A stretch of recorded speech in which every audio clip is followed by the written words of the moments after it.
And, of course, Dallas still. No, not him. Nobody likes him. That's not true. We actively avoid that guy. By we, I mean all of us. All of us. All 7 of us sitting in this chair right now, Alex. I need so badly to get WD-40 for this stool. No. No, I think it's good the way it is. It's the WD-40. I'm testing to see if the mic picks this up. I've been in this blind faith of the audience member can't hear me squeak away. No, they can't. I'm worried now. Who's fucking in the next room, dude? You ready to start this thing? You're just rocking your chair back and forth just to cover up for the sounds of fucking coming from the next room. It is not my uncle in the other room. All right, you ready to start this thing? I'm ready to go, dude. Me and your uncle are ready to take this fucking podcast up. So I love that term, think tank. Think tank. I mean, you know what a think tank is? Like, how's a think tank go, Jim? Yeah, they got cancel culture nowadays. You gotta watch what you say. It's getting real scary out here. Yeah, I don't think so. I don't know if I can take the conversation here, but we might as well. It's the Rethink Tank. Looks like you had a little bit too much to think here in the Rethink Tank. Hey, what's going on, everybody, and thanks for joining us again. Today's episode, I want to embrace the greatest artist I know, and I'm thankful to know this person personally. But they developed quite an awesome, pivotal foundation to this studio set, the new chapter. I'm trying so hard not to be distracted. This is the coolest painting ever. It's it's made by the lead singer of a band that makes some of the greatest music I love bumping to. If you want to pimp out your golf cart and add a great new playlist to what you're rocking with while the rest of summer still lingers, check out Quick Mystery on Spotify. But let me introduce my guest, Dallas Still. Thank you so much for joining me, my friend. I'm happy to be here, Alex, and we strictly write golf tunes. That is all that we write. This is the perfect audience for you. As long as you're willing to strap like bottle rockets to your golf cart, we are the golf cart. If you're flying down the links with tube socks on fire, this is the playlist for you. But yeah, check out Quick Mystery. They're extra flammable. We make them extra flammable. We soak them in kerosene and then sell them in Molotov style, yeah. Right? Yeah. Good stuff. So, Dallas, I want to get started in the episode. I want to first start the conversation about this amazing painting, right? So, I'm fortunate to have such a unique one-of-one type piece of art, and it be the centerpiece of our studio here. Mm-hmm. And what's most fascinating about the painting was the process to which you got to this. Can you give us a little idea of that timeline, what it looked like, and how you ended up with such a masterpiece? That would be, I don't know, how long did it take me? Was it a month and a half from start? I think it might have been like a month and a half. I don't even remember. It felt quick. I moved between then and now, so my memory has been erased. Yeah, I think like a month and a half, and I hate that painting. I like it better now, but I fucking hated that painting when I was done with it. That thing terrorized me. In what way? It was difficult. There was a lot of new things I was working with on it, but yeah. So starting from the top, I guess I was drawing. When you approached me with the idea, you're like, I want a monkey in a spacesuit, holding his chin in front of. You said you just wanted him in space. Originally, you just wanted him to be like floating in space. I was like, all right. So I start drawing, and an overachiever would be one way of putting it. A perfectionist is another. But I didn't want to just put a human-sized spacesuit with a monkey head on it. Right. So that took me into designing a spacesuit that an ape civilization would have created, which was a lot of drawings. I showed you some of them, but I was doing a lot of drawings trying to like figure out if chimps had built a spacesuit, what would that look like? Because we're talking wider shoulders, we're talking bigger hands, we're talking like no neck, like chimps don't have a neck. So it was the process of like going through that and figuring out like if a chimp were to have created this spacesuit, what would that look like? I start drawing a lot. I start figuring out like chimp anatomy. I brought Buds. You want one? Oh, Bud Light, my favorite. Yes, Dude, my please. favorite. Thank you. Cheers. Cheers. So went through that process. I start figuring out like chimp anatomy, start figuring out how a spacesuit would go on top of that. What kind of gearing would they use? Like, how does that all come together? And I started to realize that what I was doing is I would have had to learn a lot of new materials, because that's one of the things. You have to figure out how different materials reflect light, all of that stuff. I have to spend a lot of time drawing like cosmonaut and American spacesuits because I wanted like a hybrid of the two. So I would have had to figure out a lot of time figuring out like, okay, this is how those work. I had to figure out how spacesuits are working. I started looking down at this, I'm going like, oh my God, I put myself in a hole because I'm going to be doing this for 3 months now instead of like a month and a half, just learning how to draw the damn spacesuit. So Right. what can I do? So I'm looking up all of these different reference images, and I came across it was like a really old looking spider monkey, like he's like aged a lot, and he's in a spacesuit, and it looked generated. It didn't look like somebody had created it. It has that, how AR it has that like look to it. So, cheers. Cheers. When I found that on Google, I was like, all right, I got to look into this, because this is right around the time, also should be said, this is when ChatGPT first took off. I don't remember if it was 3 or 3.5 or 4. I don't remember which one took off first. But I was going, okay, maybe I can get ChatGPT to generate. I knew nothing about any of this. I was like, maybe I can get it to generate an image for me, right? Because I know what I want to see. I have all of these plans laid out. I know what I want to look at. So maybe I can prompt ChatGPT to give me a picture. Learning curve is ChatGPT at that time, at least, was not generating images at all. I don't know if it is now. Right. But Yeah. it was just text prompt, giving you text back. And so then I start looking at these other, because the AI art generators were just popping off too. So let me get this straight. Go. You're trying to create an image that doesn't exist, right? And you have no reference images. I have plenty of reference images, but I don't know how to execute those materials. Sure. Like, that's the problem. I don't know how to execute to bend physics to fit around an ape. Gotcha. Perfect. Right. So you need to now create this image out of the ethos. Right. And a solve, instead of spending months just trying to develop that alone. Instead of working, yeah. Well, no. Come on, let's be real. No. Just for Shortcuts. that, Shortcuts. It is work harder, not smarter. Wait, what? Yeah. Exactly. Yeah. So you want to I need to get this painting done. Yeah. And get it done as quick as possible. Yeah. Maximize your money per time. Right. So you looked to AI. What a cool approach. Right. So that's when I stopped working on the painting and the drawing, and I started just going into AI, and I started researching all this stuff around AI, and I found, oh God, what is the name?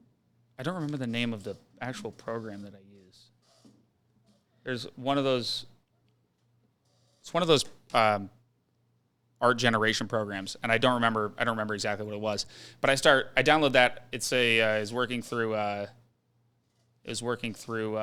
Discord at the time. Okay.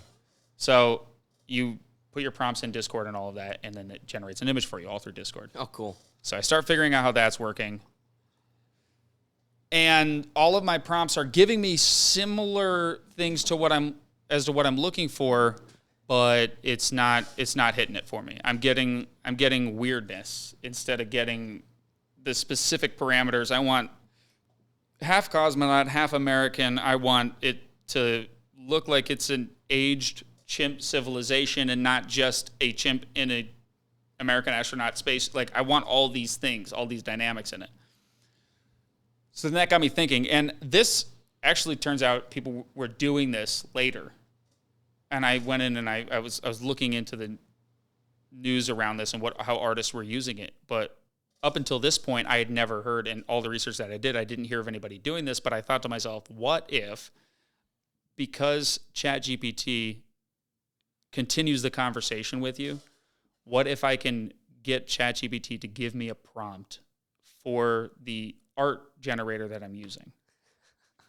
Because just me prompting the art generator was not working. I was getting garbage out the So other we're end. going to talk with one AI to figure out what we need to say to another AI Right, to because- conjure up an image that's never existed before. Right, because ChatGPT has access to the internet, so it knows what the perfect prompt would be for.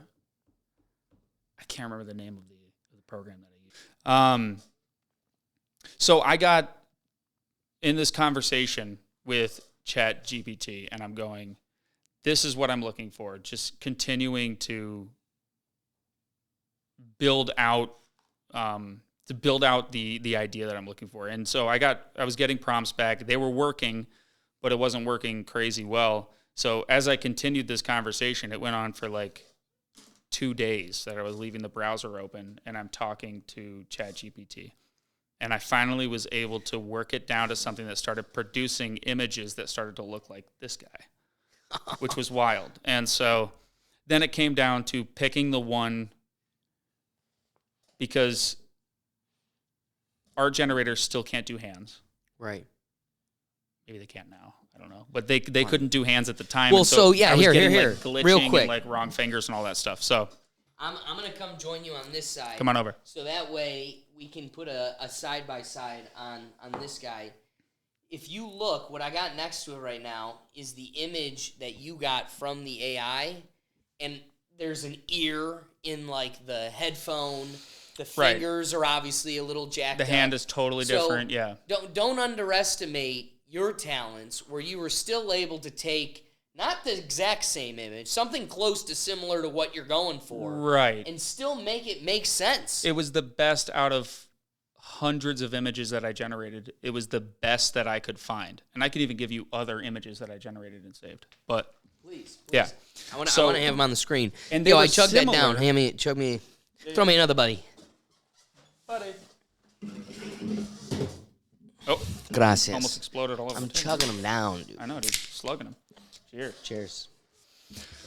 So So, once I got it to give me this, which was the closest, like you said, there was problems. There was an ear coming through the earpiece. There's the chin might be in the wrong place for the way that the neck plate is moving around him. His hand was completely, totally wrong. It was kind of the image that, even the image that I went with was a mess. And I was going through, like I said, like hundreds of images. But this was the best one that I could find. And so then I was like, okay, so what I can do here is I was looking to minimize the amount that I would have to invent while I was painting this thing. And it's different enough. It's definitely reminiscent. You can totally tell where I got the image from. But the argument that I made, because when you're a painter, there's all these things that are not illegal to do, but they're not ethical. And so some of those things might be using a photo from Google, right?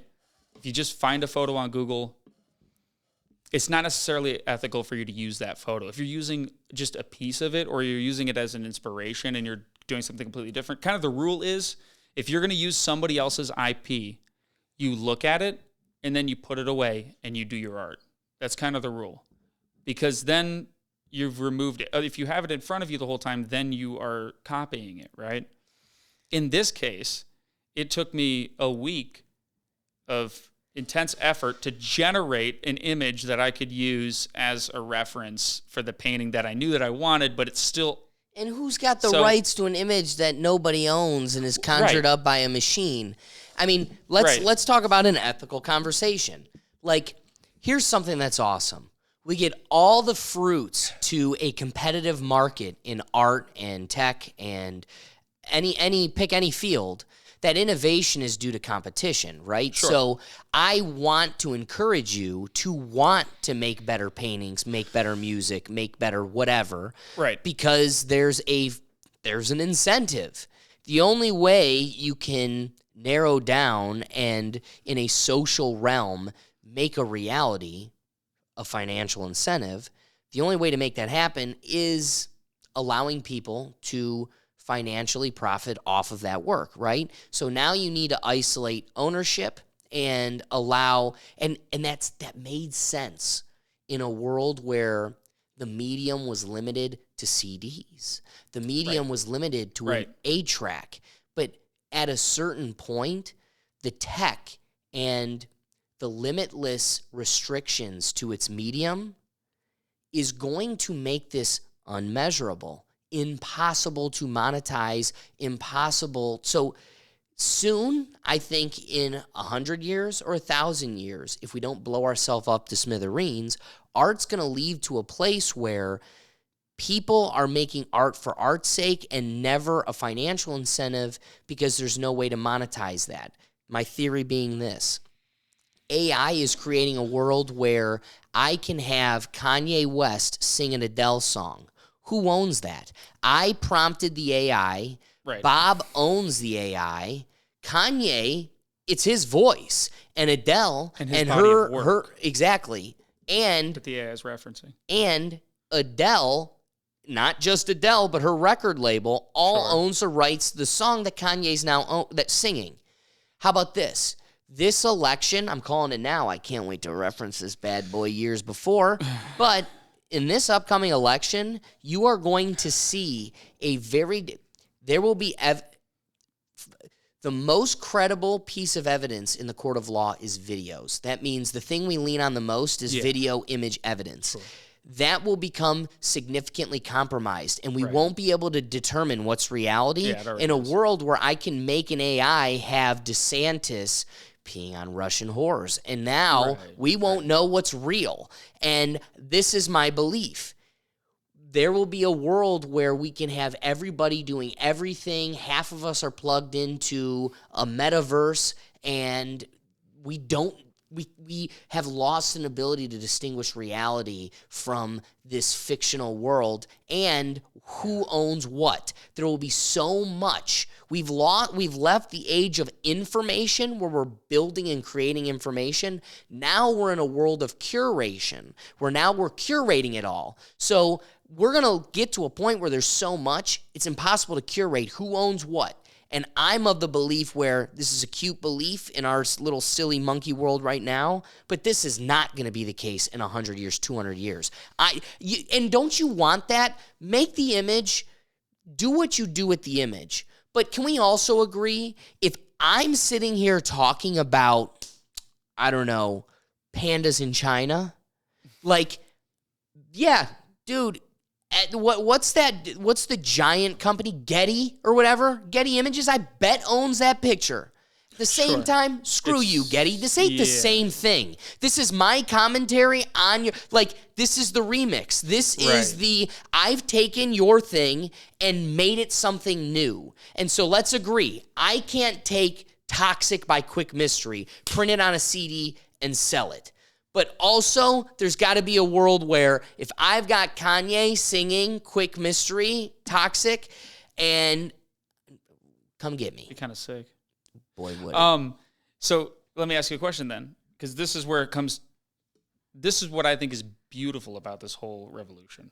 Who owns that? Exactly. Who owns this painting? I paid for it. You own it. Right, exactly. That's my point. No, I'm just kidding. No. That was my whole point. Is who owns this physical painting right here? You do. You bought it. But hired me to that paint also includes the reality that you owned it at one point, and possessory title of it was exchanged. And so you manifested it, you created it. Now that's where No, because I was commissioned to paint it. There was no point at which I just owned want to this. say this. But let's say this image. Did Da Vinci own the Sistine Chapel? No, he was commissioned to paint it. And I feel the same way about this. My point is, this was always under your ownership. All right? But that's not that okay, so okay, wait a second. But yes, I give you that. Wait a second. Who owns I've been shooting on film. Did I tell you about my 1939 Kodak Retina that I bought? It's fully mechanical. I got it at an estate sale, and this thing, it's no batteries. It's just, I love it. I've been shooting on it. I love this camera. That's too cool. People are making fun of me about how much I show it off, but I love this camera. I've been shooting like crazy. I'm a nerd. I'm here to get excited with you. When I get those photos developed, who owns those photos? I do. If I choose to take a photo of one of those photos, or you choose to take a photo of this and you put it on the internet. That goes back to the root of my point. That's in a world where CDs and film and the medium was so limited, it's easy to measure. But this just so happens to be a monkey, right? Sure. But what if I said I want Kanye in a spacesuit, holding his chin, thinking by...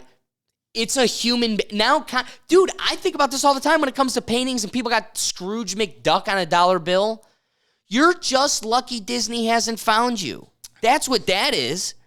That's what that is. There's always an it's not a law I agree with. It's definitely a law I cannot wait to... As somebody in a creative space, I'm telling you, my kids are going to crop this clip and they'll be posting it. It's going to be a long time, but I'm telling you I'm right. This shit will dissolve. It won't continue. But that's my whole point. Once you take a picture of this painting and you put it on the internet, you still own the painting. Have a field day. I know, you still own the painting, but anybody can take that dude, the NFT thing. Picture and do whatever they want with it.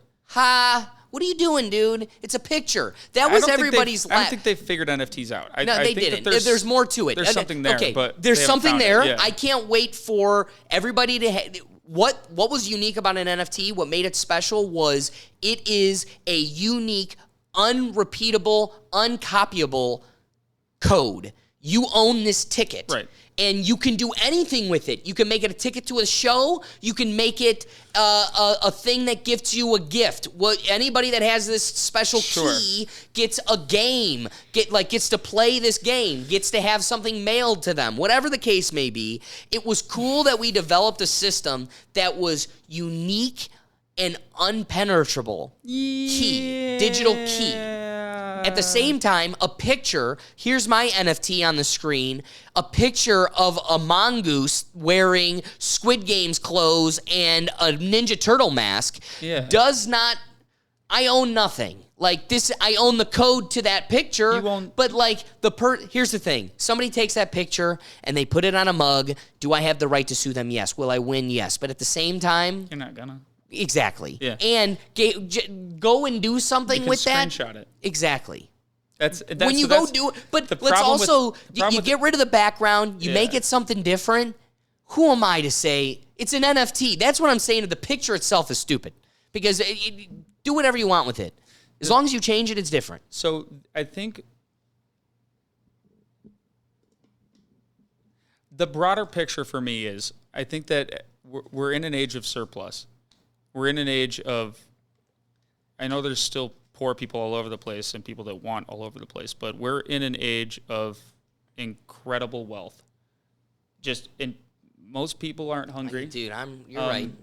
We're in a cage, and so I spoiled think in that regard. In that era, everybody has a $150 inkjet printer that can print beautiful photographs.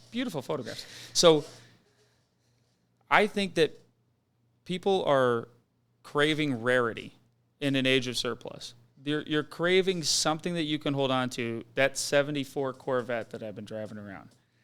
I love that thing because not many people have it. It's rare because I don't see them that often. I do see them, but it's a Stingray. I fucking love that thing. And I love it because of that. That's the other reason I love these paintings that I have all over my own house too, is like when I look at it, it's one of one. Like nobody else owns that. Nobody else owns this specific painting, right? So I think the draw to NFTs was a promise of rarity in an age of surplus. So it was a promise that you are the only one that can own this code. The issue with it is that it's so easily duplicated. So it's like having a shovel full of dirt this dirt is the only fucking dirt. It's your dirt. It's my dirt. This shovelful right here, this bag that I have, this is my dirt. And somebody can go in the same driveway you dug that up from and dig up their own bag of dirt and go, this ain't that much different. You just have the rights. You just have the rights to your dirt. But I own this. It's if you screenshot it. My point here is the reason NFTs aren't good right now is because they're not valued so much anymore. I think because people can just screenshot them. I really think that's the case. But that's what I'm saying is it was sold in the wrong way. The NFT isn't the image. How do you sell It's a code. It's a key. Yeah. So again, I hear NFT what you're is the saying in the point of surplus. Yeah. But nothing was done with it. Like Board Yacht 8 Club or whatever. Yeah. Whatever the Board hell. Ape Yacht Club, yeah. That. Yeah. They had the theory. We're going to make, this bar owned by Snoop Dogg, and the only way to get in is if you have this NFT. Yeah. Like, that's how you use it. I wanted to make an NFT. Episode 69, we had Mike Ames and Vinny on, and it goes off the deep end, dude. Vinny goes on a date where the girl asks Did you ever release him, episode 69? No. You son of a bitch. You said you were going to. A lot of people keep asking about it. You and it's said going you to were be a going to. secret episode. Oh, my you God. had the band on the it's going to be podcast. released on the website. When episode 100 comes out, I'm releasing that episode. And Vinny goes on. He talks about a date where the girl is being denied by the sexy Vinny. And her Hail Mary is, you like pooping on chess? And he was in such shock. When I say him opening the floodgates to that, there's so much I can't wait to watch it. inappropriate talk. I can't wait to watch it. I could not put it on YouTube, and I could not make it a part of the series. It has to be a private episode. So that's what happened to episode 69. Anyway, make a private, the make goal, another YouTube channel. The goal, what we Episode made, 69. here's what I was thinking. I thought everybody, like myself, would get caught in the craze and make a virtual wallet where you'd buy, it was going to be $1. Sure. But it at least it wasn't on Google where my boss could find it. It was an episode where pay $1. I'm not here to make money. Right. It's just so there's put it on the blockchain? a hurdle. Is that what you're saying? You put Well, it I'm on going the to blockchain? put, that's Or what I you wanted just- to do. What it would be is you use your NFT as a key to access the episode. Yeah. And now it's just going to be pay to play on the website. But I'm cool with that. The sad part was the craze never came. That's what stalled out episode 69. That's why it's coming out with the big anniversary of 100 episodes. But I think that's where its value was. It should have been utilized as a key. Board monkey yachts on boats, the canoe club for monkeys. Yeah, they were They trying. should have made a bar. That was their thing, and it'd be like, you can only get in with this NFT. Now people want this. There was going to be a music festival. That'd be cool. I need to go buy this key, digital key, that nobody... Now, you can't really have scalpers screw you. You can't have somebody, hack the system. It's, here's an NFT. There's only one of them. It is this thing. And if you don't have it, you can't get in. I thought that was cool. But they dropped the ball, and I don't think they've stopped the tool. Who's they? Not they. They is just the wave of people. I don't think they're, that's a quick way to brush off the conspiracy theorists. Like, who is they? In this scenario, what I mean is they is us. We the people that were kind of peddling the craze. I wasn't a part of it. I got caught up in it. I had friends that were like, NFTs all the way. Mm-hmm. Those people, they all dropped the ball. The internet bubble. Exactly. Yeah. The Hive. The Hive dropped the ball because the potential for this tool was there. We misused it with silly little pictures, but I don't think we're distracted now. World powers are highly invested in cryptocurrencies, and the distraction has kind of pushed back towards that. But the reality is, I don't think the tool is gone. NFTs No. are going to be a major piece of the future moving forward. It is a unique all the infrastructure key. is still there. Exactly. Meta can make worlds where you need this particular NFT to access whatever VR world. It is what it is. But, let's bring it back to, I think it's very cool, the concept that you were able to communicate with an AI to find out what prompt you needed for an image creating AI. And one of the things you learned was a human being will just naturally throw in, I want a monkey in a suit doing X, Y, and that only came up with jacked up images. It was wonky. What you needed to do was talk to an AI like a computer. And so speaking with ChatGPT, you were able to develop what you needed to be clear, brightness, though, contrast. Yeah, it had all of image talk. It had the exposures of the camera. It had the type of camera that took the photo. All of that stuff, right? Wow. But to be clear, those were the things about the prompting that I didn't know. So there are people out there that are experts at prompting these AI, and that is the data set that ChatGPT looked at. It looked at the best people at prompting the AI image generator, right? So I just wasn't experienced enough as a prompter to get what I wanted. Had I been experienced enough to get what I want, I probably could have come up with something real similar to this. This is what I wanted, right? As soon as I saw it, I was like, this is what's in my head, right? But I used ChatGPT as a shortcut so that I didn't have to go through and learn all of the prompting, because it's not something that I use every day. If it was something that I used every day, then I would go through and I would learn that in the same way like I would learn Google AdWords or something like that to find keywords to everything. Like I know that program backwards and forwards now, but that's because I know that I may have to continue using Google AdWords for different advertising campaigns or whatever I want to do with it. With this, it was like, how often am I in this scenario that I need to do this much development for a single painting? Like, the amount of development that I would have needed to do as a personal artist to get this done would have been months of training in terms of materials and how a spacesuit is built and how different spacesuits are different than, and so there's all of that.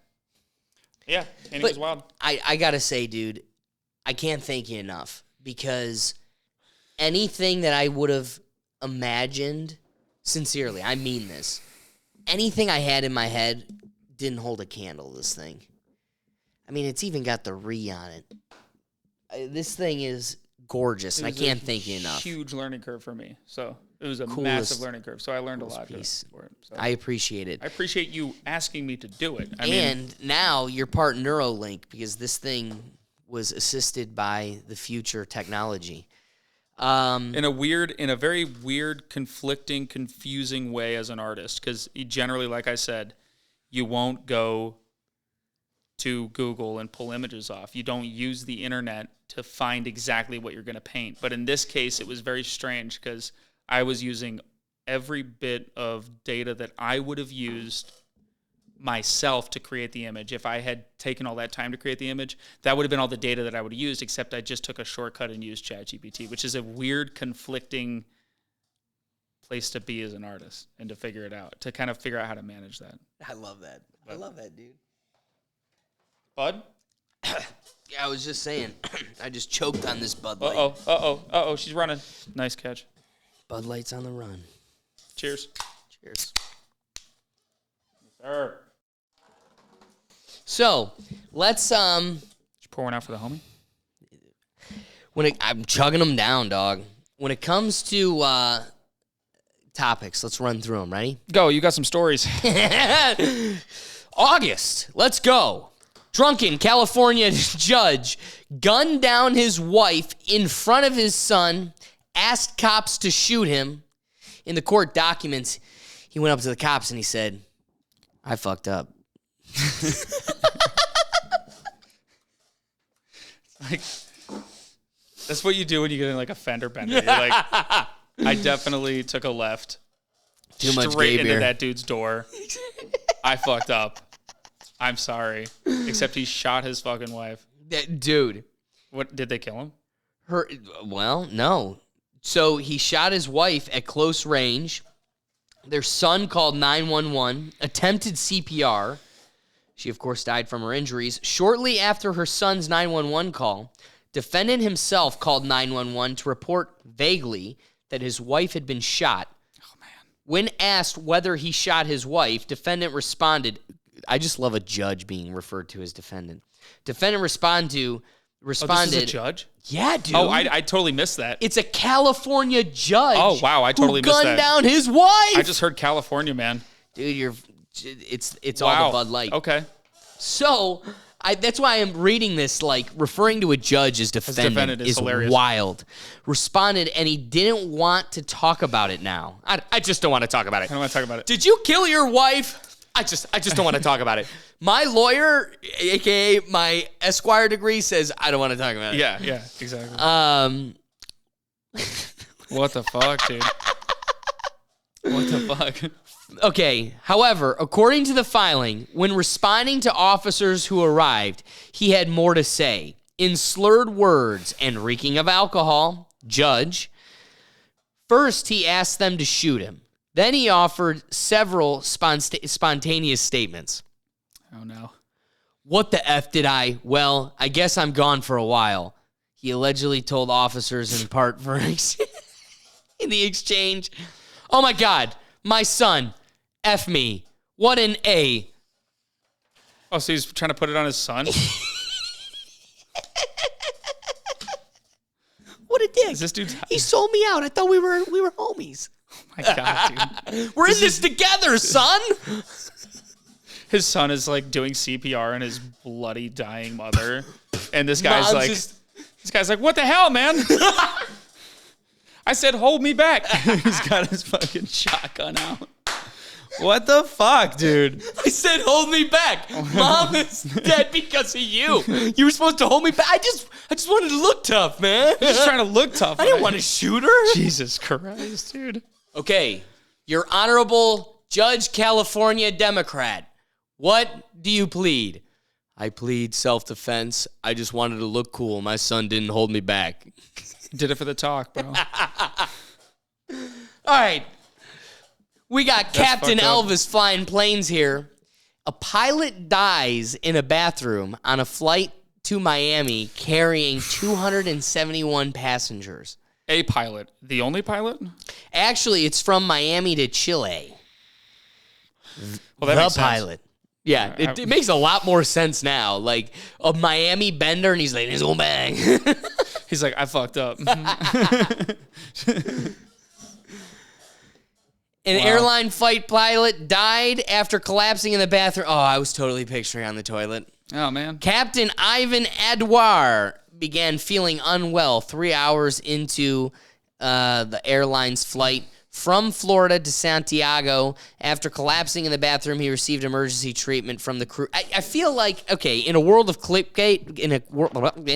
Go ahead. Try once more. Too much Bud Light. Action. Joking on the Bud Light here. When it comes to the statement, they clearly knew, like, this is clickbait. Like, pilot dies in the bathroom. Yeah. No, they know it's not coming. really. He was struggling for hours, and that's where he collapsed. That's probably where the only private space was. Got all excited. Guy was flying like Elvis. Did you know? I was just watching on. There's some guy that bought Elvis's private jet. Did you see this? No. On please, YouTube, he's like trying to more. restore it. It's been parked for forever, and he's like trying to restore Elvis's old jet. So that's what I imagine was like. Yes, actually, some guy I did see flying that. Elvis's jet and just fucking kicks it in the What bathroom. better way? It'd be awesome. It'd be the way to go. The greatest homage to my man. Yes. Okay. I love that. All right, rapid fire, keeping them going. Like I said, I got a whole slew of them. Go. All right. You got plans. A mystery animal caught on camera in a Texas neighborhood. This is my brother. This thing Naked. has ears like a mongoose, or I don't even know. I mean, this thing's crazy. Like a mongoose. I don't know. I was trying to think. Ears like a snake. You would not believe the ears on this animal. It had ears like a snake. The fuck are you talking about? like a fish. Just two little holes. What chinchilla? I'm gonna go with ears, Ears like a chinchilla. What kind of snake is that? What kind of snake is that? Give me another gay beer. I'm feeling the gay beer now. Bro, have another bud, bro. Cheers to you, my man. Cheers. I'm glad we're doing this. It's been too long. We tried so hard to make this happen, and we just didn't. It's been a while. All right, so looking at this animal, Okay, so you have it's an like animal part lion. It's got ears of a chinchilla, but giant ears. Weird tail. tail like a snake. No stripes. Tail like a snake. Weird stripes. Okay, go on. Ear. I think it's a snake. Ears like a snake. Somebody Tails just like took a picture snake. of a fucking snake. Like, dude, this snake has ears like a chinchilla. The fuck is going on here? This snake has ears like a chinchilla. I would also be weirded out by that. Okay, so you've got a strange animal. Do you want to hear an awesome fact? Why I loved this I don't know, news article. Okay, go. Fact thing that came up. Whatever this weird picture of this weird animal is. Yeah. Want to hear an awesome fact about Texas? God bless Texas. Did you know there are more tigers in captivity in Texas than there are free in the world? I did know this. In private collection. They're fucking crazy over there in Texas. Dude, Like, wild. and they're always escaping and shit, too. Yes! So, like, you'll just That's have, what I'm saying. You're telling me some private collection lion didn't have sex with a snake mongoose over here? And This is what I'm saying. Dude, yeah, exactly. like, it shouldn't surprise you that some asexual hybrid lion mongoose was made, chinchilla, not mongoose, was made in the fields of Texas. In the fields of, if anywhere, it would be Texas. Right? Come on. Right. New species like Spy Kids 2 being formed and morphed together would be nowhere but Texas. This wild boar midwife delivering it. Just choppers circling overhead, dude. It's a goddamn war zone out there. Like, we'll show them. All we need is a cross between a mongoose, a chinchilla, a freed tiger, and what else are we talking here? A fucking... Here's the thing. I've seen Quick Mystery rocking out quite a bit. Actually, specifically Rob from Quick Mystery Yeah, he does. rocking out quite a bit with the tiger on his head. Yeah. Is there a chance that Rob has artificially or literally inseminated a mongoose and made this thing? He disappears. There's weekends where he's just kind of gone. He throws that tiger head on and just goes to Texas. Like, nobody can get a hold of him. I don't know. You tried geolocating Has he ever woken him? up with a bottle in a strange field in Texas? Not that I know of, but we do have him chipped, so we can kind of see where he goes. I don't think he's been to Texas, but it could have migrated over there. You can't forget That's about what that. I'm saying. Yeah. He could have gotten an Ohio mongoose that went and traveled and birthed itself in Texas. Them fucking dirty Ohio snakes, dude. Do you have a picture of this thing? Oh, Can I see what this? They've been rolling. Okay. Oh, the mongoose? You gotta. I want to see what this fucking snake looks like. What do you think? It looks like a mountain lion and a timber wolf to me. It does. Those ears are gnarly. Those ears are unique. That's weird. It's got a Here's the thing. big set of balls. You see the balls on that thing? Whoa! It's got a big set of balls. I think that runs in the Rob family. Those are Rob's balls if I ever seen them, dude. Rob, we have something to talk about. Were you in Texas? Okay. His personal addresses. Dude, just a bunch of cats show up at his house. Or it's just a bunch of Animal blue-haired control. people with cat headbands on. Yeah. Okay. Yeah. All the furries They've outside got his apartment. cases of Bud Light everywhere. Oh, yeah. Okay, this is a wild story, dude. And got- this is going to spark some real good debate. Dude, make so, me before angry we right get now. going, We've here, been so give me happy this whole I gotta freshen up with a new fresco before we get going. Yeah, dude, you can't really let these things sit. No, you Pretty gotta. much after you open them, you gotta get another one. Well, you gotta chug them down. Is really what it is. you gotta fucking slam 'em. Chug these things down. So, all right. This is a wild story, dude. Sweden raises its terror threat level to high for fear of attacks following recent Quran burnings. For Sweden, that's like a Friday, because what is their terrorist threat ever? Like, their threat level is like somebody took a shit in Wendy's. Do they have You're Wendy's? actually afraid for once. There is terrorism everywhere, and there's just like somebody taking a shit in the street, and they're like, "Oh my god, the disgrace! Oh my God! This is not Pompeii!" They disgraced us." Dude. All right, so Sweden raised its terror alert to the second highest level on Thursday. It's not even the highest. In Why is this in a history, news this is not article? news. This ain't news. This is not news. After a string of public desecrations of the Quran, which sparked angry demonstrations across Muslim countries and threats from militant groups. Somebody hooked up with a mongoose. That always gets him. It'll get him, dude. Muhammad was hungry. The snakes are invading. The snakes are invading. Did you see the ears on that snake? Have you seen the ears? It's like a chinchilla. Okay. It's cold as shit. They don't even have snakes, I don't think. Do they? Until the mongooses Does came. Sweden have snakes? This is an important question. Like, Dude, there's got to be an ice snake of some kind. no, there is not an ice snake, dude. Snakes fucking hate ice. There's got to be a summer we need to get to the bottom season of this, Sweden. please. Well, I'm sure there is. So, like, they might have, like, garter snakes or something. But do they... Hello, Wiretap? Can you tell me if there are snakes in Sweden? Wiretap. Are there snakes in Sweden? You're going to get so many ads for mongoose with weird ears. Snake food. Here's For your pet snake. Here's your new In snake. Swedish food. Yes. You Polak. Snakes in Sweden. 4 prominent species. They got 4 of them. And a 5th with ears. Garter snake, and garter snake. And then just like a fucking...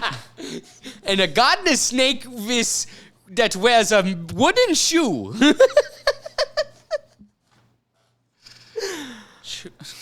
How? Stop. How? No, you can't fucking do this.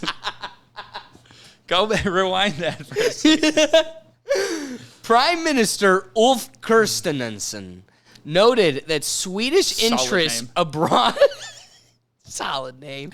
Swedish interests abroad had already been targeted, including the storming of Sweden's embassy in Baghdad last month and an attempted attack on the diplomatic mission in Beirut last week. Okay.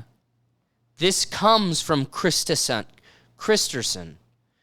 There are also several examples of terrorist groups that have urged their sympathizers around the world to take revenge for the Quran burnings that have taken place in Sweden. Among them are Hezbollah in Bless you. Lebanon, Al-Shabaab in Somalia, Bless you. and Al-Qaeda. Kristersson said at a joint news conference, "Here's the deal, man." Also, according to Prime Minister Kristersson, not everything that is legal is appropriate. I think that if you have care about security in the situation of Sweden, especially now, we have intelligence services to prevent attacks against Sweden and Swedish interests abroad. He said some attacks had already been thwarted, but didn't give details. We have gone from being considered a legitimate target to a prioritized target for violent Islamism globally. Why? Because, and this is the coolest part, and this is what's going to spark our dialogue. Okay. There is an expat that is finding refuge in Sweden, and he is burning multiple demonstrations of burning the Quran. According to Swedish media reports, the incident was planned by Salwan Mamika, a 37-year-old Iraqi refugee in Sweden who has burned pages of the Quran in front of Stockholm's largest mosque. What are you doing, dude? On June 28th, during Islamic Eid, you did it during a festival too. Okay. You're I mean, he's asking for it. And again, look at those homos on a June parade, and they're just desecrating the cross. They're just like, what's the difference? Like, I got to put myself in that seat, right? Like, it bothers me, but also they have the freedom of speech. So I want to protect their freedom. I don't particularly enjoy what they're doing. Yeah. But I enjoy the fact that we have the freedom to do it. So Sweden wants to preserve that right, but now they've become the epicenter target of Islamic terrorism globally because they are protecting this refugee's right to burn pages of the Quran, which, welcome you know, to the club, Sweden. Why? I don't understand. They think they're fucking special or something? Yeah, tell that to the Twin Towers. Yeah, I mean, woo! now watch this draft. They hate. Yeah, I mean, listen. All this shit is like, it's complicated. It's super like. First of all, I'm sure this guy, whoever he is, this expat, this guy that's being sheltered by Sweden. First of all, kudos to Sweden for saying, fuck you, you shouldn't commit acts of terror in another country based on your belief system. Kudos to them for that. This guy is obviously asking for it. I mean, but again, then I have to wonder what his reasons are for doing this. He ran. So that was part of it. Part of it. No, is he's from that Iran. No. It's not. That's not. He ran from Iraq. Oh, okay. He's from Iraq. Yeah. Right. So he experienced persecution, which, again, like you said, that whether it was torture, whatever the case may be, he was exiled by his community. This is his way of lashing out. At the end of the day, my community is at the epicenter of selling children for sex. I don't support it. Back up for a second. Your community.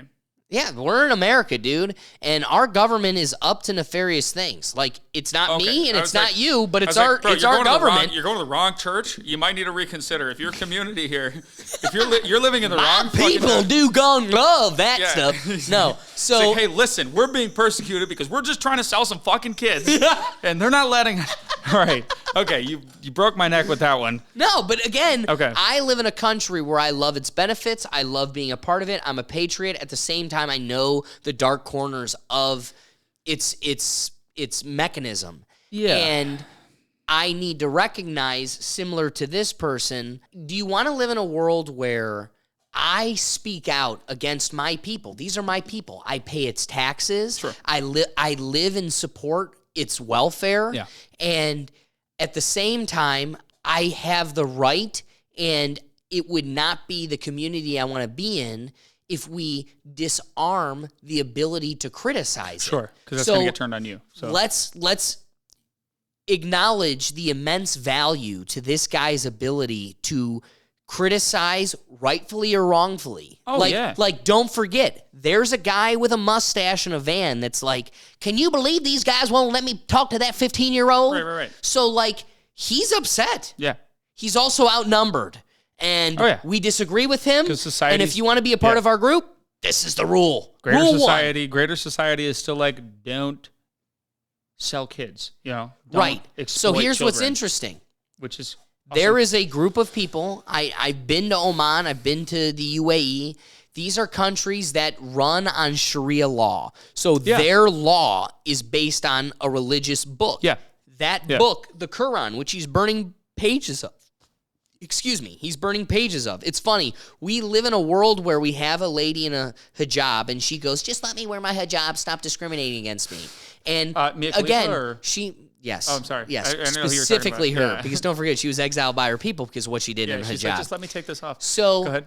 No, she kept it on. That's literally the only thing she kept on, and that's why her people literally hate her. Yeah, fuck you, Sweden. Like, we got way bigger problems over here. We've got Mia Khalifa that we're fucking sheltering over here. So literally. Okay. Yeah. So go ahead. Okay, so we can live in a world where Mia Khalifa does what she does, but let's acknowledge what the Quran is. The Quran is a book. And I'm all about freedom of religion. Sure. But we live in a community where the lady at Starbucks, who is a teacher and a functioning member of society, She practices American Islam. She's never going to admit it to you. She puts it on all of these Americans that are playing this stupid little game. They put up, Muslim? I practice Islam. Well, they're Muslim. Yeah, they are Muslim, and they practice Islam. So I am Islamic. And I do not like it when you discriminate against Islam. At the same time, they definitely live in a country that supports gay people getting married, and they wouldn't be allowed to vote for the blue team if they didn't also support that. Right. So the Muslim that's a Democrat is psyched about gays getting married. Again, not Islam. Sure.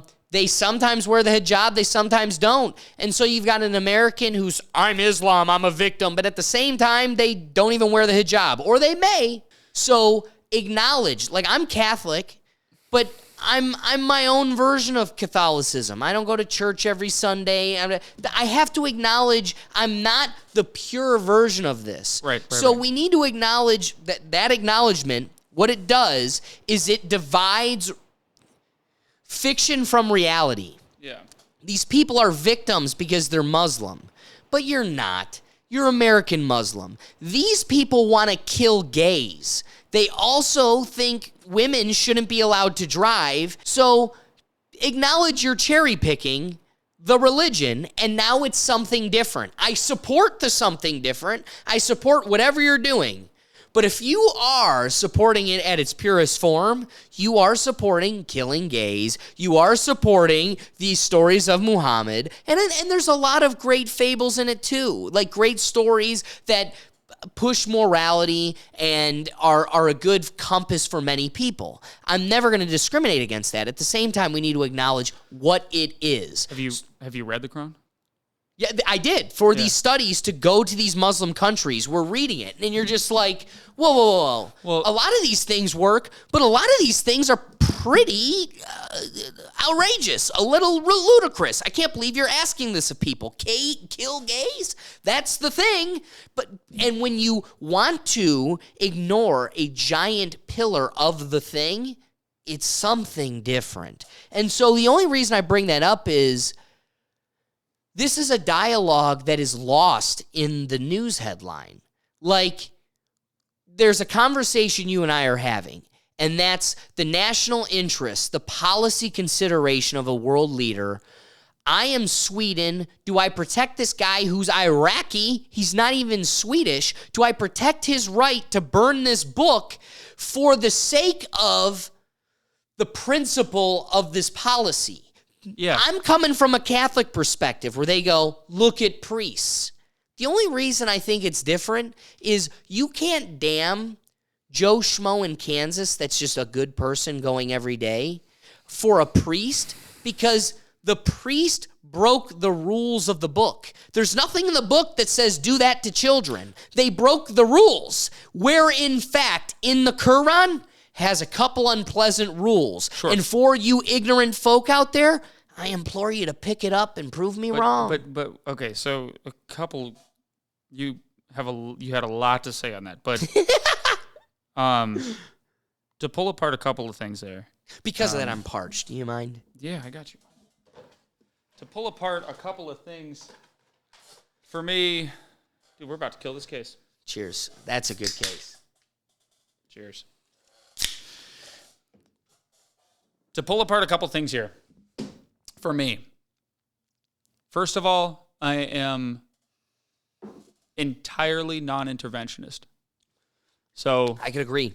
when it comes to Something I totally relate when to. it comes to those crazy, like, uncontacted African tribes that are slicing apart women's genitals in their communities, do I think it's fucked as an American? Oh my God, yeah. What do you think of like a second grade school teacher encouraging that on a kid? Well, hang on. But what I'm saying is, like, totally with that totally specific, it's a different topic. With that specifically, I don't care. Because drinking too much Bud those are Light. not my people. Go ahead. Like, that's not my culture. That is not, who am I to say, Italians eating pizza? You savages. You savages. You can't, they're like, As a Greek, I would say that. Is it Greek? Not a real Italian. No, we are not Italian. We did not sell out to the Nazis. Go ahead.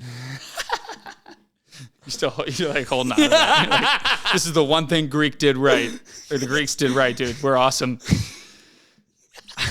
Dude, my grandma had to hide from Nazis. You Guido wops were them. Go ahead.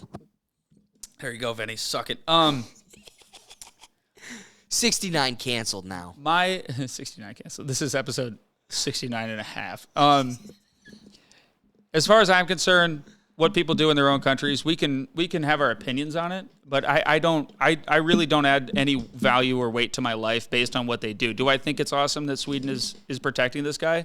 Yeah, because just based on freedom of speech, I don't think it's right to be threatened by any outside country. As a country, you should be secure To make your own enough decisions. in yourself to make your own decisions. I mean, Sweden is one of those countries that speaking of Nazis, fought their balls off against the Nazis. Big cojones. Oh my God. Some of those guys, I think the sniper with the most kills ever was from Sweden, where he would just hide in an embankment and he was just popping no scope, just iron sights popping Nazis.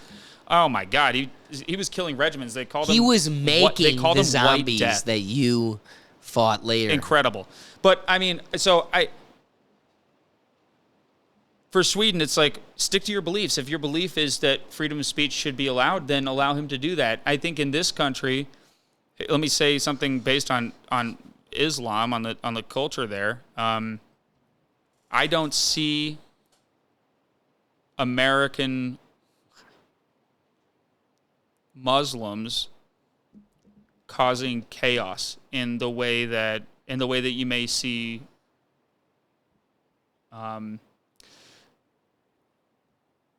people from other countries that with their interpretation of it causing chaos in the world. Okay, so that's something that I don't see. First of all, I've been friends with a couple of people that converted, and really they didn't change that much. It was almost like as coming from a Christian background, it was almost like talking to a Pentecostal. It was pretty similar. It's just like a lot of the stuff that you believe is what I would believe. Sure. But I think what I want to tap into is I want to compare it to the U.S. Constitution. When that was written, there were a lot of things in there that we needed to amend. Careful. There's a lot of things in there that we needed to amend. One of those things was slavery. One of those things was the right to bear arms, right? There was all these amendments to our Constitution. I feel that the reason the Constitution survived and we didn't scrap it was because people were willing to take a different look at it and to take a different approach. The same has been said with versions of the Bible. I don't know how familiar you are with all of the translations and all of that, but I've read cover to cover a lot of different translations of the Bible. And there's a lot of real messed up stuff in the earlier versions of the Bible. And with the King James Version, it was changed. With this version, it was changed. That version, it was changed. A lot of things to modernize it. And I think the reason that the Christian religion still exists is because of its ability to interpret it in a way that is still accepted by the society that is utilizing it. Okay? Because society changes. What I see in the UAE, for instance, yes, it's Sharia law, but they just outlawed public hangings. Well, here, let me concede these are something. amendments. These are amendments to the religion that are like, okay, to concede, to interact with the rest of the world, to interact with society, we need to not be so insane about our... So, not to tap in here, this is hubris. This is literally in my wheelhouse. My expertise taps in. Awesome. The UAE is a special place, dude. And that's why the research... So what the purpose of the research project was to learn from communities that are heavily reliant on oil trade and what their plans are to adapt in an economy that will no longer be pivotally reliant on oil trade. Right. So in these countries, you have this new struggle where all of the dictators, their money and wealth is on the backs of oil trade, and they now have to adapt to a world that is evolving beyond that. Or it may forever be stuck there, but how are they going to remain pivotal members in this economy where it's trying to go green and save the globe. Right. So we go there, and what you learn real quickly is the UAE, what is their selling point? They really are not sitting on a pile of oil like Saudi Arabia, like Oman, They own a lot of it. Well, they own land, good land. They own land outside of They the have UAE. oil. Don't get it twisted. They have oil. But at the same time, what they're really selling in trade now more than anything, and what their whole goal, the answer to that inquiry, is our adaptation is we're transitioning, selling tourism. And the way to become the epicenter of tourism moving forward is to westernize. Right. So what they want to do is to appeal to westernized cultures, Right. Europe, Make America. it okay to hug a woman in the airport. Boom. Yeah. Well, how about this? We weren't allowed to have alcohol. Yeah. In Oman. Still dry, right? So do you know why? Back to Sharia law, Islam, it's illegal to drink alcohol. So because of Islamic law, you really can't drink alcohol. Yeah. So when you went to Oman, no alcohol. Zero alcohol, period.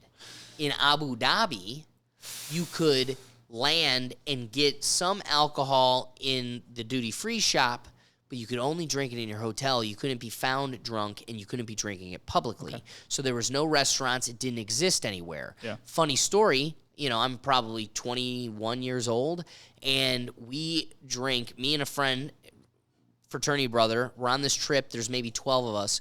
We have a whole group of people in our hotel room. We're all drinking because we stopped at the duty-free shop. We're in Abu Dhabi. We drink. We all go out, and they went to the mall. Me and my buddy find that TGI Fridays is a loophole with alcohol. We go there, and we get these fruity blue drinks with frickin' pineapple squares. I mean, just fruit in them. I mean, they were Bud Light blue, all crazy. Mm-hmm. So we go there, we pound these things. 21-year-old children hammered. We're in Abu Dhabi. We found the loophole. This is awesome. Turns out we were just children, and we drank a lot in the hotel because we hyped it up big to everybody. We get back to the next day of class. We're doing all these exercises, and we're meeting with CEOs of banks. It was crazy. We're meeting with these people, and we're like, dude, you got to come with us to freaking TGI Fridays. You will be amazed. We found the loophole. It's got alcohol. So we come with, the whole group. I mean, all day. Everybody's hyped. We're all going to TGI Fridays. We're having frou-frou, Bud Light, pineapple, fruity drinks. Dude orders it, and he goes, so what kind of alcohol's in it? Chick looks at her. Waitress looks at him, and he goes, there's no alcohol in this. It is illegal to drink alcohol. And they all look at us like, what were you on? And we're like, dude, it was a night. We would have put our life on it. Those were getting us hammered. So wow. I say that because Abu Dhabi had nothing. You then go to Dubai, and Dubai actually had little pockets of bars where they'd look the other way. It wasn't a cluster. It'd just be like one bar in this hidden oasis that was for westernized tourists that served alcohol, looked the other way. At the same time, though, the tug of war of it's still an Islamic country. It's still run by a dictator who bases its laws on Sharia law.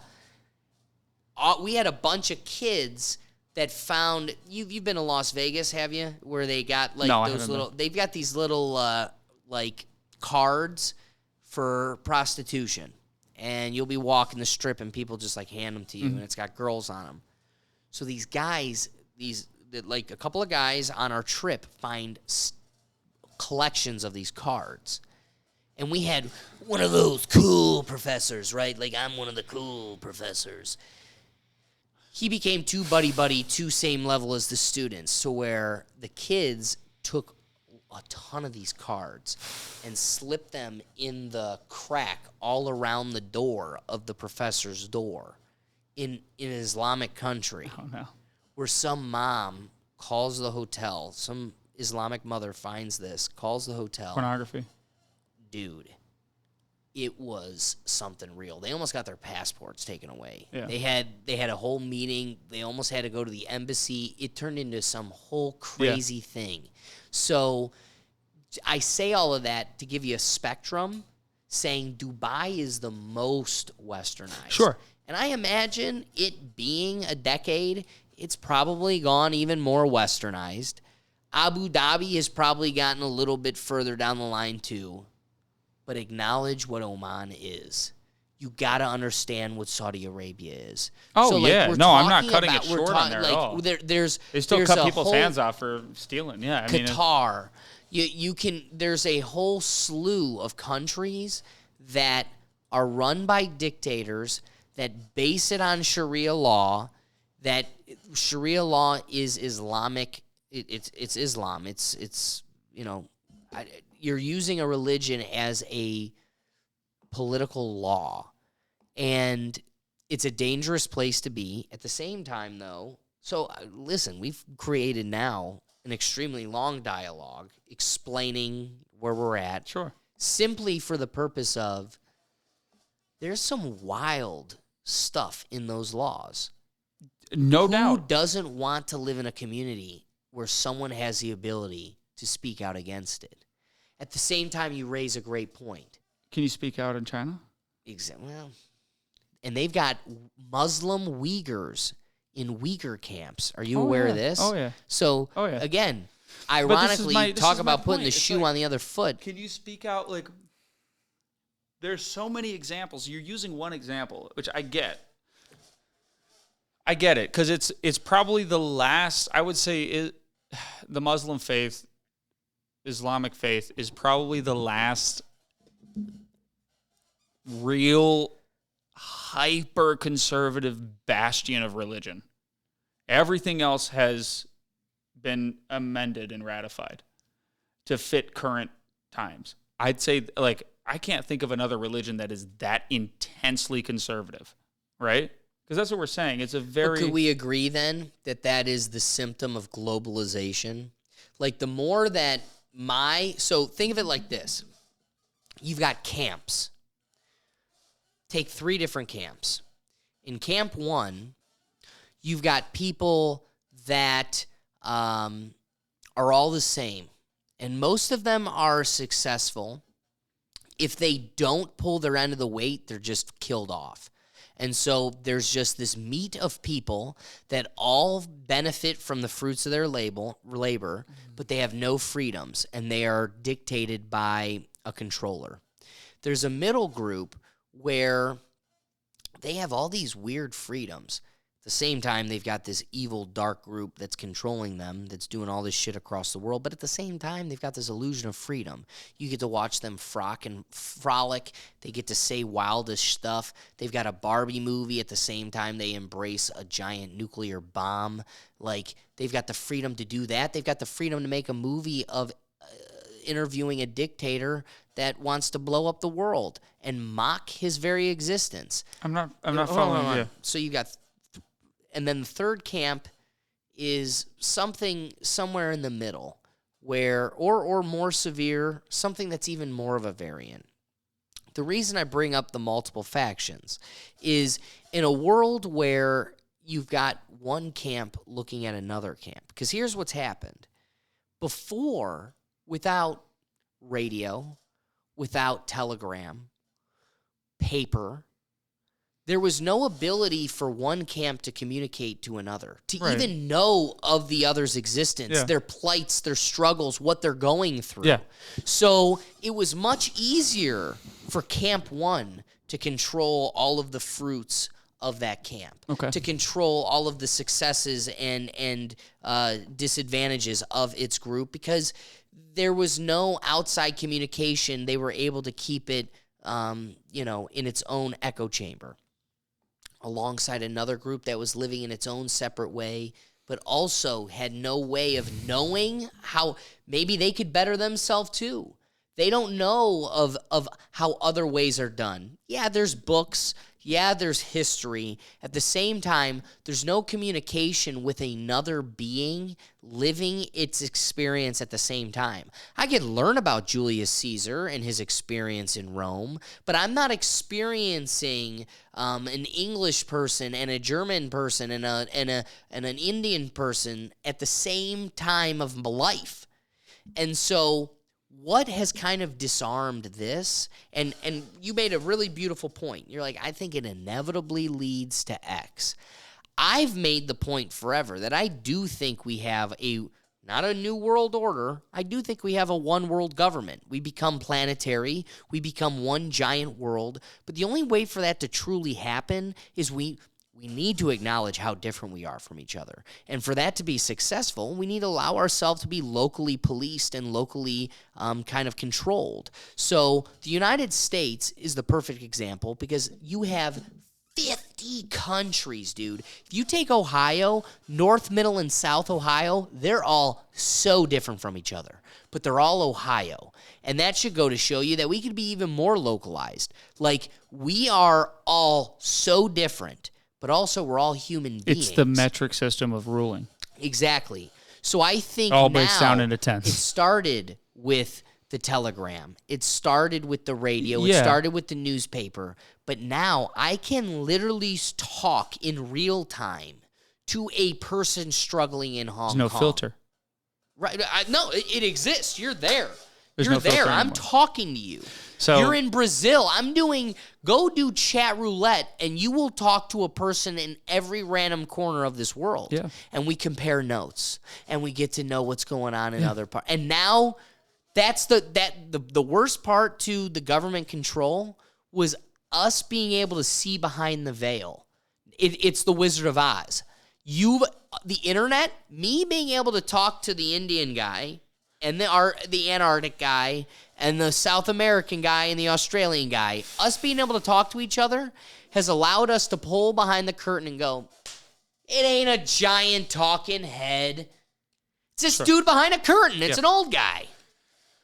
I think the unintended consequence of removing the filter, which nobody really thought about because we were all experiencing it in real time, which has been kind of this has become my position in politics, religion, politics, really my view on the world in general. One of the consequences of removing the filter that we did not anticipate was that it would destroy our heroes. We don't have any heroes anymore. I think we can kind of pick and choose who we admire still. But I spent a long time like wishing that I had looking for a hero, right? Politically looking for a hero. That hero, Rush Limbaugh, when I was 7, told me that couldn't be Obama. All right? And I didn't know any better. And so I'm just, okay, well, that's not him. This is going to be the destruction of the world as we know it because he's president now. And then later on, when Trump came around, it was something different, but it was still, that's when I had started to remove myself from it and try and think and try and go, okay, what are we dealing with? But I think that it murdered the hero as we know it, because to have a hero or a villain, you need this like obfuscation of the person themselves. You need this fog there to be present. You need this filter. And so for a long time, that filter was the newspaper, and then radio came along, but you still had people that were running the radio, and then it became television, but you still had anchors. But with the rise of the internet, that's where we started to realize that the filters, like JFK would have been a hero. They killed the first president to stand up for all people. Sure, but I totally agree with that. I totally agree. That's a conspiracy we can talk about. I totally think that he was killed. But because he stood up for everybody. Sure. My point here is we didn't realize that we were murdering our heroes when we started communicating with each other like this, because the removal of the filter makes you realize that for everything you respect a man for, there's shit in his closet, and there's shit in my closet. Just like there's shit, and so you can appreciate that. But there's shit in everybody's fucking closet, dude. I can't tell you how long. Like, I wanted to like Trump. I wanted to like him. I wanted to be where my dad was. I wanted to be where some of my other family members were. I wanted to be there. And that security of that, I have a family, I have a tribe, right? I wanted to be there. But I kept going, shut the fuck up. Shut the fuck up. Shut up, dude. Just shut 5 seconds. Just 5 seconons. Just shut your mouth for 5 seconds and you can be a hero. Up. Like, I know, but admit you're not racist. I know. Like, stop living. But it was in always, the vein. it was so many wrong exactly. decisions, and I was going, but that's the point. The point is, he was doing that because he had fucking Twitter. And so I'm sitting there going, like, I want to idolize somebody. I want to believe in something. I want to, but I can't because it's all too transparent. And if you're going to be mentally stable, then you have to admit the fault of, you have to admit the facts as you see them. You have to be honest with that. Otherwise, you're going to look like a fucking crazy person when you're going, no, he didn't say that. He's on video saying that. Well, he didn't say that. Well, he's on video saying that. Are you insane? He's on video saying that. And so you can apply that to everybody. And as I go through this, I'm going like, the best decision that I've been able to, as I see it, the best decision I can make for myself now is to follow people over a long period and to listen to their words for a long period and to go to balance, to be really honest with that and go, what have they said in the past and what are they saying now? Yes, if that's at least consistent, like Hillary Clinton saying, I don't want gays to ever marry until I'm running for president. Listen, there's all of that. That applies to every politician. But see, dude, that's why I love podcasting. I can be vulnerable. I'm saying some dumb stuff. And I know me doing a podcast at 35 is not going to be the same person as this person right here, sure, sitting here, right here, drinking all the gay beer you could put in his mouth.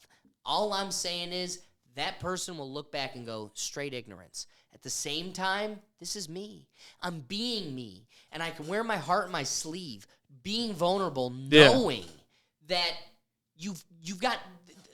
we live in a world of the gotcha moment. I gotcha, right. But you'll never get me. Because I don't need to be right. Right. I want to be liberated from my ignorances. If I wear my soul on my sleeve and I'm vulnerable and you attack and manipulate and make me confront the weak portions of myself, I only get stronger. Right. You help me, you benefit me. But that's the whole point. Podcasting because it's hours. But that's the whole point. And sorry to interrupt you again, but that's the whole point for me is that if I follow someone for a really long time and that person has been consistently honest with themselves and with whatever they're saying, with their opinions, with their views, even if they change, they're honest about the change. If I'm with that's what I can trust now. And those are the new heroes that I'm kind of looking at where I'm going, I can respect this person because they don't lie about what they've said. They don't lie about their beliefs for any reason. They don't. And so, for instance, and I just want to say this real quick. I don't know if you know Brandon Herrera on YouTube. Sure. You know who he is? Sure, yeah. Tell the audience member just... He's what they call a gun tuber. There's a couple of them. Demolition Ranch is one. I like watching things go boom, so that's been one of my pastimes. And I love engineering things too, so I love seeing how something is made. And Brandon is different than a lot of the other ones because he makes guns. So instead of just shooting guns, he makes guns, and I think that's very, very interesting. Like, he makes AK-47s American soil and sells them, which is just very fucking interesting to me. Like, how does all that come together? He's making a 50 caliber semi-automatic AK-47. Never been done before. It's crazy. He testified before Congress recently on some weapons ban thing that was going on. He lives in Texas. And he's been doing things like meme he does these meme reaction things. He says a lot of crazy shit. He wears his heart on his sleeve, like you're saying. He just is himself. And you could say it's kind of like podcasting, but it's really just vlogging almost, like just saying what he's doing. But he's been in front of the camera just doing his own thing, right? And now he's running for governor of Texas. He just announced that a week ago. Wow. I don't know who else I could possibly get behind at that point. Because at the very least, I know everything this dude has said. Like, he's been in front of the camera for years now.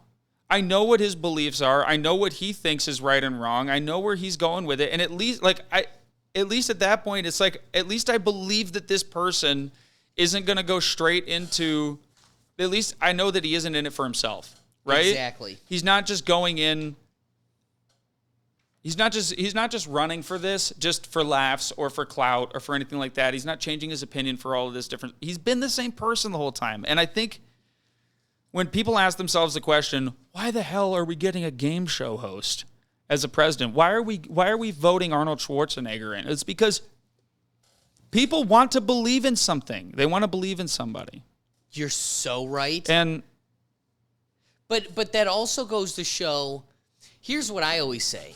People want to have a political opinion, but they never want to do the political homework. So people want to have that leader, and that's the nature of the human beast. At the same time, though, nobody wants to, we're shallow. We are the movie Idiocracy. The masses are stupid. And so they are coming to conclusions and creating idols out of ignorance. And again, it takes work to know who should be your leader.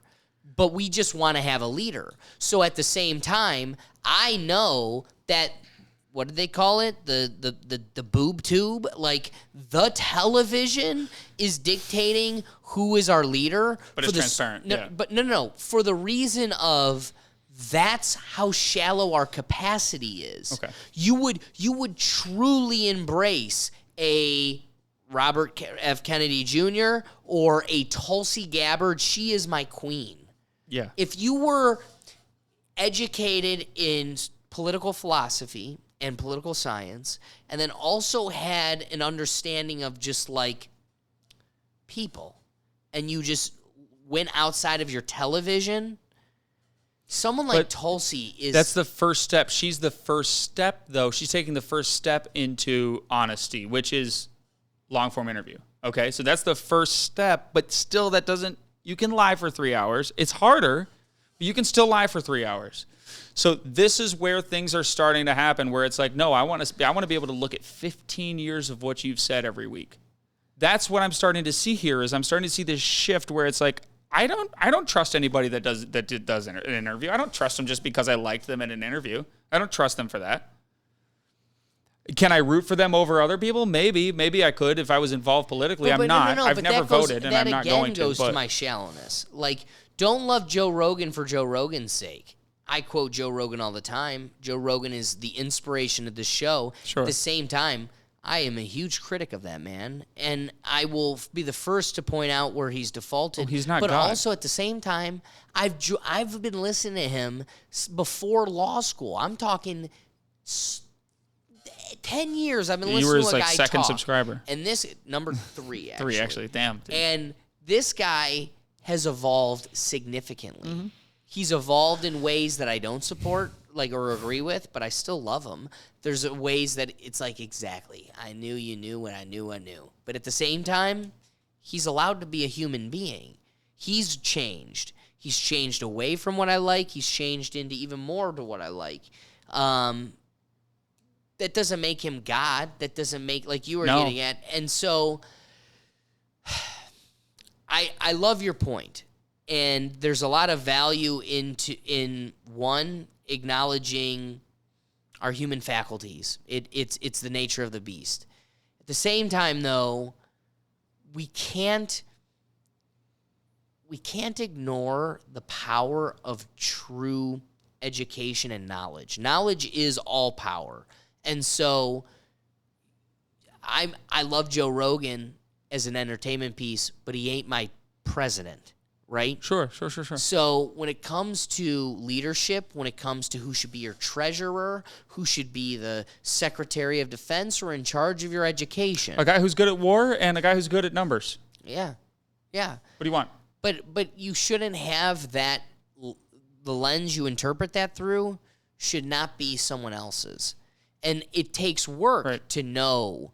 Exactly. So if you have a fucking press secretary, I'm not listening to you. This? I don't care. If you have somebody telling you... I'm going to tell you, as somebody who voted for Trump, care. something I resonate with you is, as somebody that knows and is passionately outspoken against a child trafficking island, I want to believe he's on the side of standing against this. No heroes. But everything points to they're all fingers to the same hand. No heroes. The goal of the real oppressor has always been to have controlled opposition.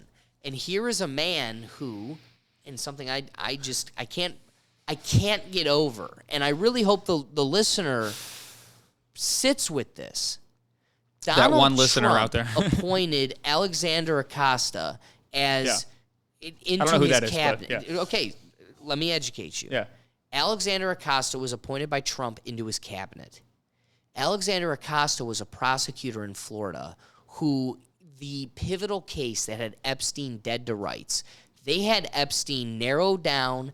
They had a courtroom full of victims. If you go watch the famous Hulu documentary, they have the footage of it. It's crazy, dude. There is an instance where there's a courtroom full of victims, and here comes in the prosecutor, Epstein, and his attorney, and they all walk to the front of the room. Epstein signs a thing, and they all walk out. And the victims are sitting there like, what Sweetheart the deal. hell? What just happened? Yeah. And this will go down as the most outlandish plea deal in American history. And it's because it didn't just give Epstein immunity, but it also gave all co-conspirators immunity. Right. This was done by prosecutor Alexander Acosta, who was a later appointed into Trump's cabinet. Right. So I just want to acknowledge No heroes. that, exactly. Yeah. No, there are heroes, but those heroes are an enemy to the voice, to the speaker, to the thing that controls your earlobe. If you don't take on the exercise to proactively seek out other options than what is given into you by the easy mainstream avenues, then they'll never exist to you. But they exist. If a tree falls and there's no one there to hear it, does it make sound? Open up your ears and look for the falling trees. That's what I have to say to you. They are falling. They are making noise. But you are not hearing them. Not you, the general you. So go out and seek them. Take that. Because they are falling and making noise. They exist. But I don't think we were meant to all become political analysts. I was. Maybe. No, I'm just kidding. I'm not. And sure, it impedes my work. It impedes what makes me happy. But see here, can I tell you something? I said that as a little bit of a funny joke, but the reality is, I didn't wake up going, I love politics. I know. I know. Nobody This does. isn't a subject I love, but the reality is, politics is life. This is our life. We're talking about the rules that are going to control the game that your kids play in, that we currently play in. We're playing a game of Monopoly. The guy that created the board game Monopoly created it to mirror capitalism as an exercise to demonstrate that all capitalism results in one person owning everything. Okay, that's awesome, but for now it's good. Everybody's comfortable. Soon, one Bezos or Gates will own it all, but for right now we're comfortable and good. Me and you are playing the game Monopoly. If that's the thing we're doing here, when it comes to I'm not political, dude, I'm all for you making your dollar off of making my golf playlist that much more badass. Yeah. I'm all for that. at the same time, let's acknowledge that game we're playing, the rules are not made up by me, and the rules are not made up by you. We need to concern ourselves with those rules and the assholes making them, or the more of a blind eye we turn, the less likely it is that you can paint a picture of Muhammad. I understand. You know what I mean? I understand what you're saying, but in the meantime, I wonder how lonely we have to be. And I think that's my point. Let me tell you a story. I was in college, I believe it was my second semester. I met my buddy Joe, my best friend in college, loved the kid. And we found somebody to sell us ridiculously overpriced weed. And we'd started experimenting with that and just sneaking around and like smoking a tiny little bit of this out of one hitters and shit, right? Just fucking around. I didn't experiment with anything until college. Oh. And then we meet this girl and her friend in an elevator one day. And this is 2014, maybe 2014. So this is really at the very beginning of this whole movement, like woke movement, right? So there wasn't really showing its ugly head. There weren't really protests on campus. It wasn't, and I was on a state campus, so they happened in my later years. Is this your Me Too admission? Yeah. Yeah. Me too. Met this girl, and she's awesome. Her and her friend are awesome. They're super badass. You know, you meet those like badass girls where it's like, you might have more testosterone in your body than I do. You're that cool. Like you're grounded in yourself. You know who you are. I know who I am. We're just all trying to figure out college together. Like, just really, I like that dominant aspect a little bit in a woman where it's like, don't fuck with me. I like that, right? And this girl had that, and so we're just messing around. Like her and I, we never dated or anything like that, but we were friends. Joe and I were friends with her and her friend, and we'd go over to her house. We'd hang out. We'd be watching cartoons and smoking and having a great time. She walked Joe and I through our first LSD experience in the woods, and it was awesome because she knew what she was doing. We had no fucking clue what we were doing, and she made it all okay for both of us. Mostly Joe, but you know, definitely helped me ground myself a little bit there too. I moved back here. Years go by, and I'm watching her stories because I still follow her on Instagram. I'm watching her stories, and there's all this stuff that's popping up. Everything with when the BLM thing was going down, the mask thing was going down, all of the COVID, like the summer of love. I realized in one sentence, in a conversation, in one sentence, I could ruin this relationship for the rest of both of our lives in one sentence with this person. And then I started thinking about how many people... With what would that sentence be? Like, you could do that with anything. I could ruin our relationship right now. But not, I could come up with something pretty evil. Not when I met her. Not when I met her. The world the way it was in 2014, when I met her, we could talk freely. What do you mean? Like, so what did the sentence become? A sentence would have been during the Black Lives Matter protest, could have been, but they're burning the city. Like, I totally understand you want to give rides to people who want to go protest. I respect that. I respect what you believe and all of that, but they're burning the city. And just to open that dialogue. So liberal to other perspectives, I will divorce you right there. She never would have talked to me again. Yep. Because she's liberal, baby. Okay. But my point there is, at what point do you take these in, that you do you weigh these things? How do you put these on the scale? This is a relationship with a person that I got along with fantastically in college. And I know that if we were ever in the same room getting a buzz on together again, we'd totally fucking get along. Dude, how about the people that couldn't admit at a Thanksgiving hang on, if this thing didn't exist, If this cultural shift did not exist,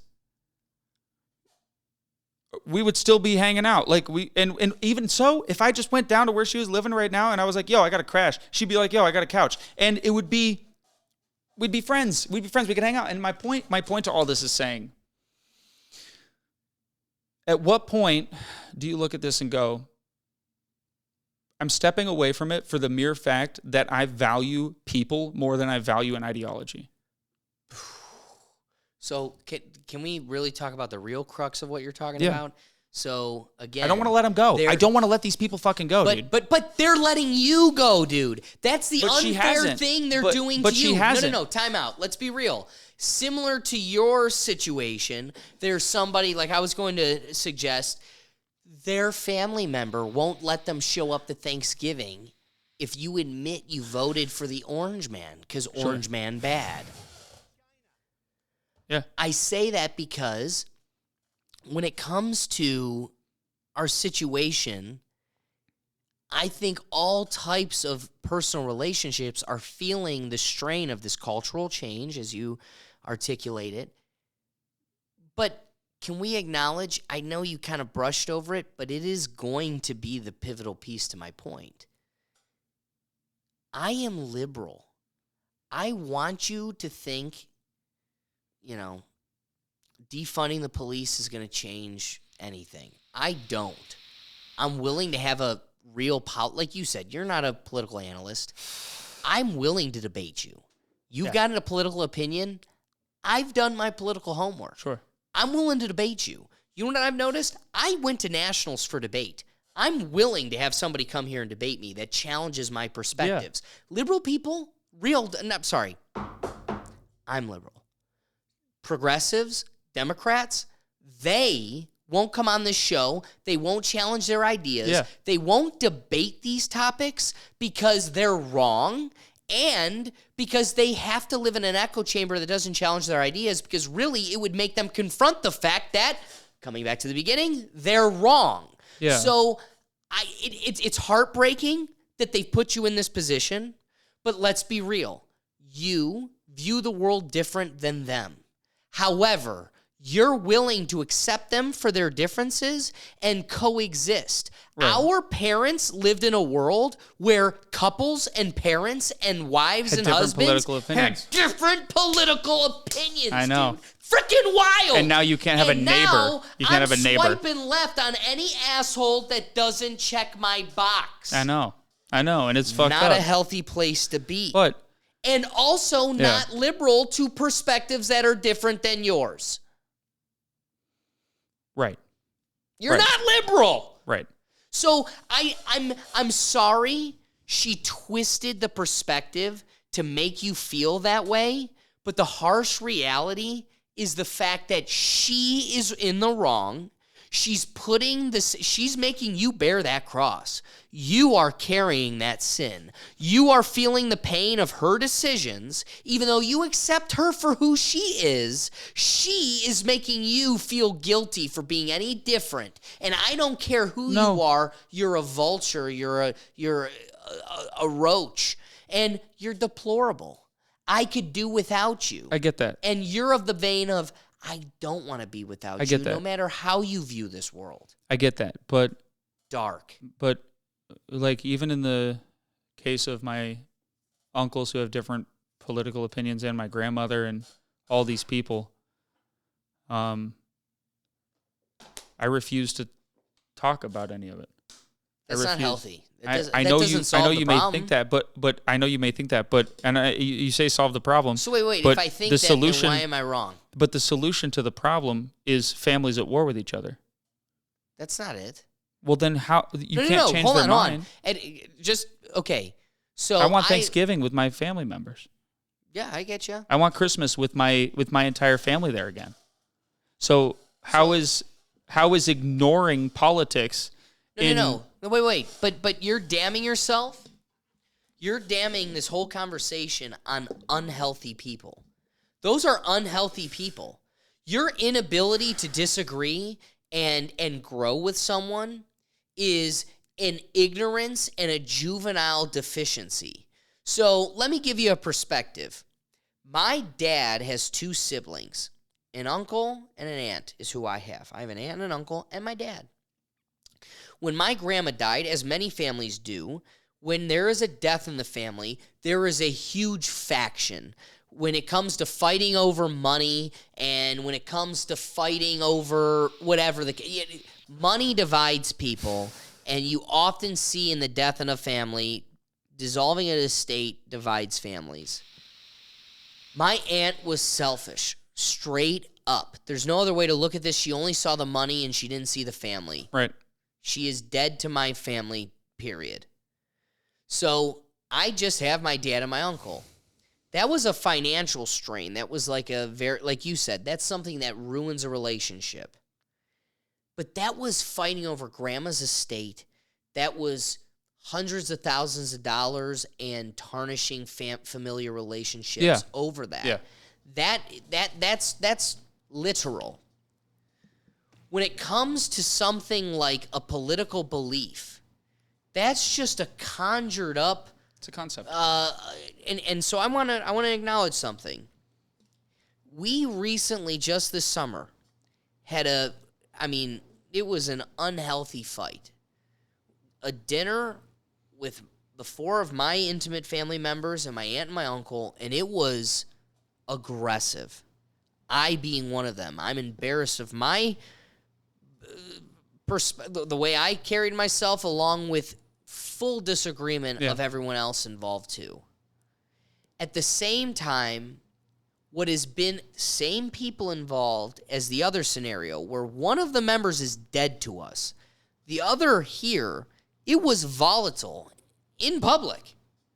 And yet the bedrock of all of our relationship has always been, we can have something like this, a severe disagreement, and it be very poisonous. But the hatchet is buried. We are family, and it's almost totally forgotten. It isn't, but it's almost totally moved on upon. Yeah. Simply because we're all coming from a place of purity. We have our heart on our sleeve. I love you. I love you. That's what that is. Whether it's your uncle, whether it's a woman that you tripped acid with. I love you. And if you cannot get beyond a check on a belief. box on a ticket Yeah. or an ideology, A belief, yeah. you're the problem.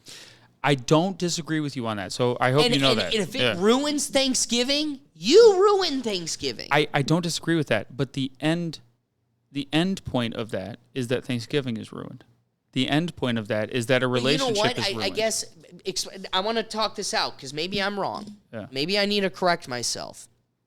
I'm a principled person. Yes. And what I've come to learn around the people that I socialize with is sometimes I put too much weight on principles that don't matter. Right. And maybe my autistic brain can use some correction here. But when I look at a scenario like this, my autistic brain goes, more important than anything is the virtue of rightness. Like, rightness is bigger than me.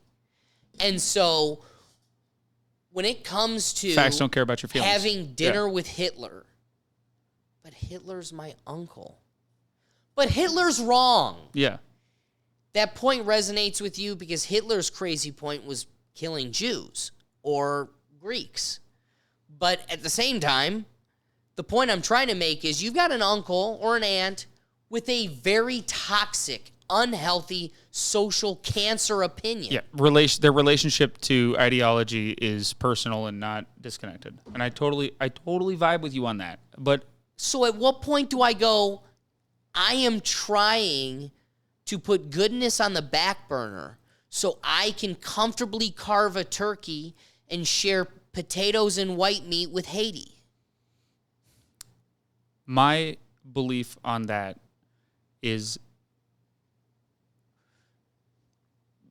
would be the perspective of a Stoic. Would be the perspective of the complete and total removal of emotion. And so they aren't. I know that.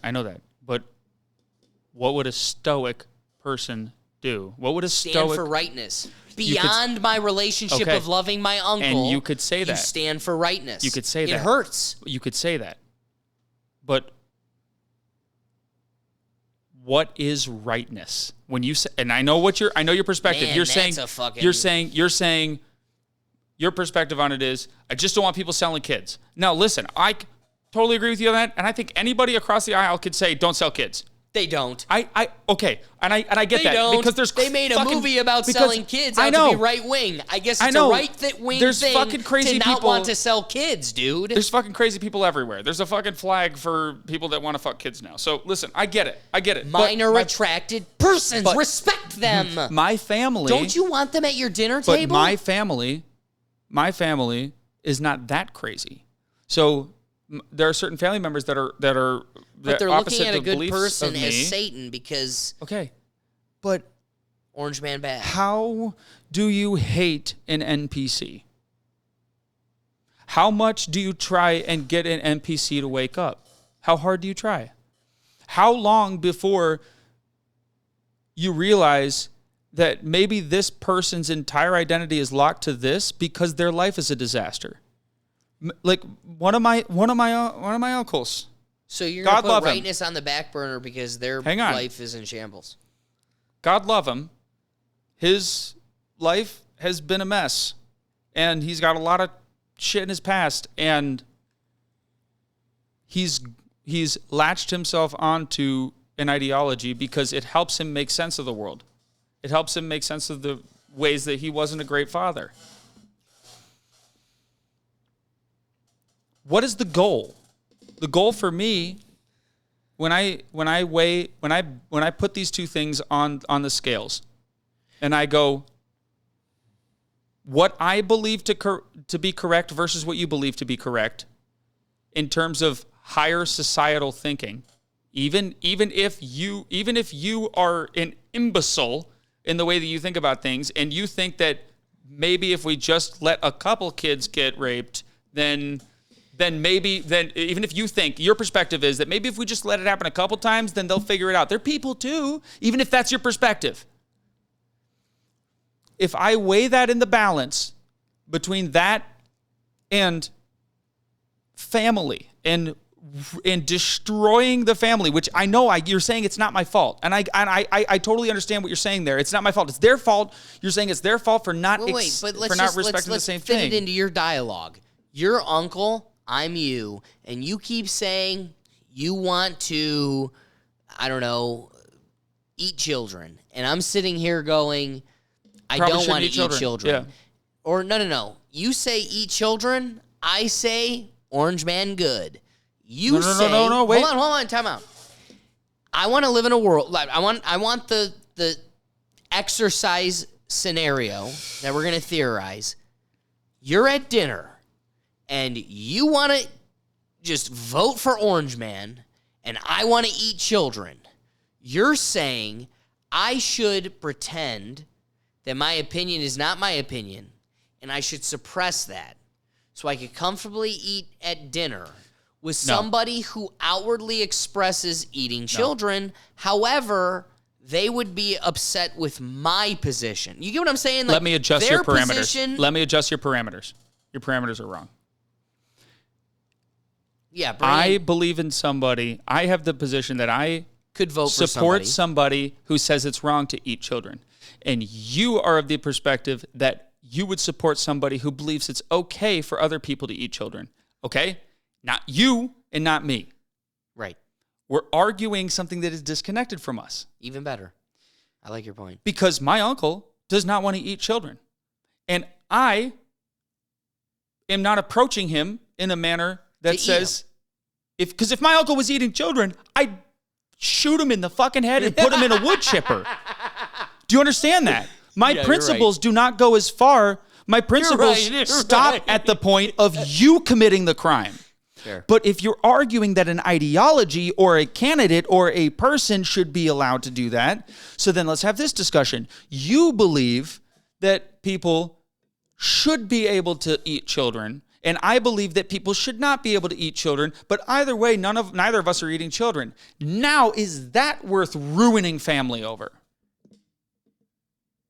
I agree with you. It's not. Because principle needs to stop at the point of ideology. Wait. So let's agree with what's the moral principle you just... It is not worth ruining our relationship. Right. But what ruins it? I get what you're saying. It's not me. It's the other party. So what I'm saying is... So they're bad. Right? Like if we agreed me shooting you is bad, and you're going like... You sound like a Stockholm Syndrome victim. Like, I know you're saying I that. just shouldn't have looked at him in such a way that he shot me. Like, I just shouldn't have been who I am. Fuck you. Fuck you, man. I know. If you don't want me who I am, then I don't want to share a turkey with you. But he didn't shoot me. He supports the person that shot me. No, he cut the cord. No. The relationship, okay. Shooting you is the metaphor. I did shoot so you. He's You're severing, dead to me. So he's severing boom, the you're gone. relationship. Okay, I now respect you less for your opinions and your beliefs. Then it comes down to another. So that the first layer is, are you the criminal or do you support somebody who supports the criminal? That's the first thing for me. I agree. If you're and the they're criminal, supporting the criminal. They're not. Then I can take a step. If you're the criminal, then I can't take a step back. I have to stand for my morality. Right. I hear you. If you're not the criminal and you just have a political belief or a bias or an understanding that I don't, then I have to take a step back. Now let's talk about this. If you are not aware enough in that given situation, in that conversation, if you are not aware enough to separate yourself from your belief system, for whatever reason, could be trauma, could be that you fucked up your whole life, could be whatever, I don't fucking care. Could be that you're just a troll. Like my fucking uncle is a troll, dude. He's a fucking troll. He's a troll before there were trolls. Even if he's just being a troll, then what then is the discussion? Because at that point, he wants to talk about it. He wants to fuck shit up and then pretend everything is okay. Does he? Because at the same time, you said it's going to ruin the relationship. But he's a troll. He's a troll. So he'll get off on treating me different because of a belief system, right? Yeah. Regardless, it doesn't fucking matter why. He's still cutting that cord. Now, is it because the stakes aren't there anymore? That's the problem. The stakes aren't there anymore. So you're arguing in every situation like there are stakes, when in a lot of the situation, you're not sitting across from somebody who has eaten children. You are sitting across from somebody who may believe, wrongly or rightly, you don't know how they grew up, you don't know what they went through, you don't know why they believe what they do. Maybe they just fucking heard it from a professor who they thought was hot. I don't know, but the point is, you are interacting with somebody who has an upbringing that's different from you and therefore has beliefs that are different from you, but it is themselves not eating a child. At the same time, if we could both sit here and have a dinner, or we're having dinner, and we're talking about eating children, I'm not eating children, you're not eating children, I go, eating children's bad, and you go, I don't want to talk to you anymore. But how's your summer? What? How about how's your summer? How are you? How is your life going? Hold up. Who are you? Hold up. Like, being a human, I totally agree with something I could personally work on, but also something that is good for people generally is, just talk about life. Keep the other shit out of it. Yeah. It's been a rule of social law forever for a reason. Yeah. Don't talk about religion. Don't talk about politics. What's the third one? Who knows? Don't talk about the other thing. There's like 3 things you don't ever talk about for a reason, man. Because you don't want to kick up dust that's really going to cause an issue. But at the same time, dude, here's the real. This is where the why in the road, where the rubber hits the road. Real talk. Like, I agree with everything you said. Yeah. But at the same time, if I'm sitting there and having dinner, and instead of saying, like, you may be trolling me, or you may really want to eat kids, I want to love you, Uncle. I don't want to acknowledge this whole thing. I just want to have our Thanksgiving, have our November day once a year and move on and not hate you and still have you in my life. But if we're sitting there and the Lions are on, you brought up a girl with LSD and BLM. Like, sorry, man, that whole summer, it was kind of... Those acronyms are wild together, but go ahead. It's kind of unavoidable. That Yeah. whole time period, it was everything. I know. So I can sit there and inquire about my baby-eating uncle's, Yeah. farm and what he thinks of the corn this year. At the same time, the second the television starts talking about eating kids, and he starts talking about eating kids, and I'm sitting here in a world where if I oppose eating kids, I lose my uncle, but he's sitting here priding himself on eating kids, Yeah. and I don't speak up against him, I hope I don't see you in the final garden. You don't deserve it. You stood up for nothing. Stand up for something, or you stand up for nothing. No. He took it from corn to eating kids, and you either stand up for what's right, or you allowed wrongness to exist. Then, therefore, you stood up for wrongness. But there are your principles. You are wrong. So there are your principles, and that's okay. Like, I'm legitimately okay with that. But where I have to sit with it is that I have watched the other part to this story with this girl is that I watched her slowly stop Stop what? posting. I watched her slowly stop posting all the she went back to memes. Yeah, maybe because she realized it wasn't getting her the social credit she was buying, because it wasn't her soul. So what if? So why cater to idiocracy? So what if, this is a wild thought, but what if certain people got hit by a social contagion and they didn't know they did? And then over time, they start to realize, holy shit, I may need to adjust. You know what brings that realization? Not people arguing. No, I'm sorry, man. Not catering to... So again, a child feels that a kitty litter box needs to be inserted into a school bathroom because I'm a cat. I know. You know what doesn't solve that problem?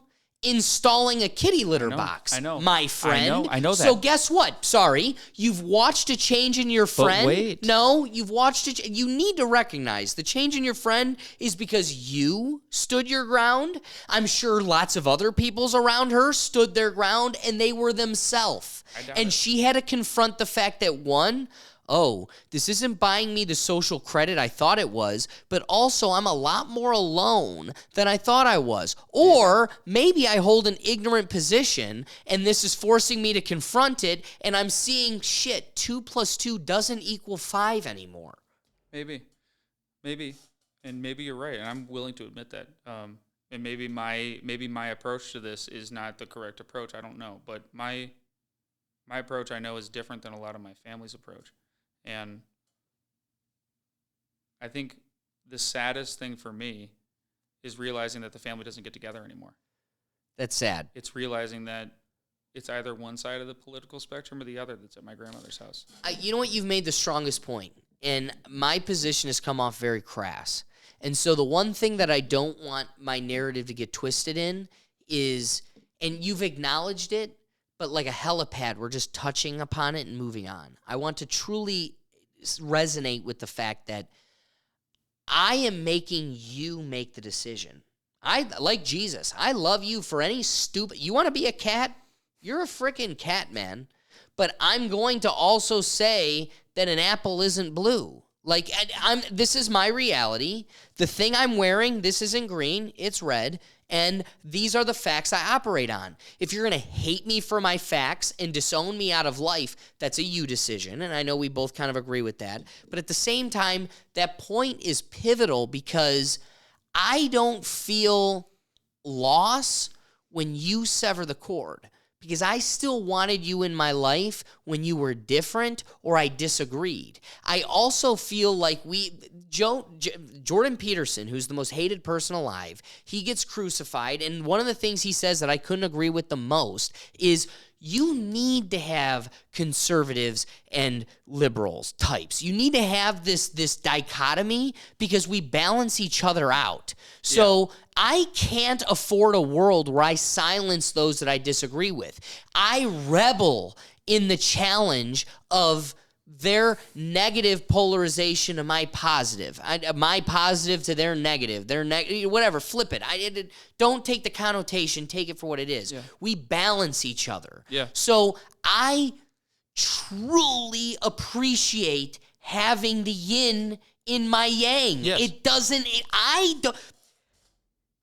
They go, there is no God. Your God is not benevolent and all-loving if kids have cancer. Right. But there is no such thing as love, beauty, and greatness without terror, horror, and evilness. So it has to have a balance to exist.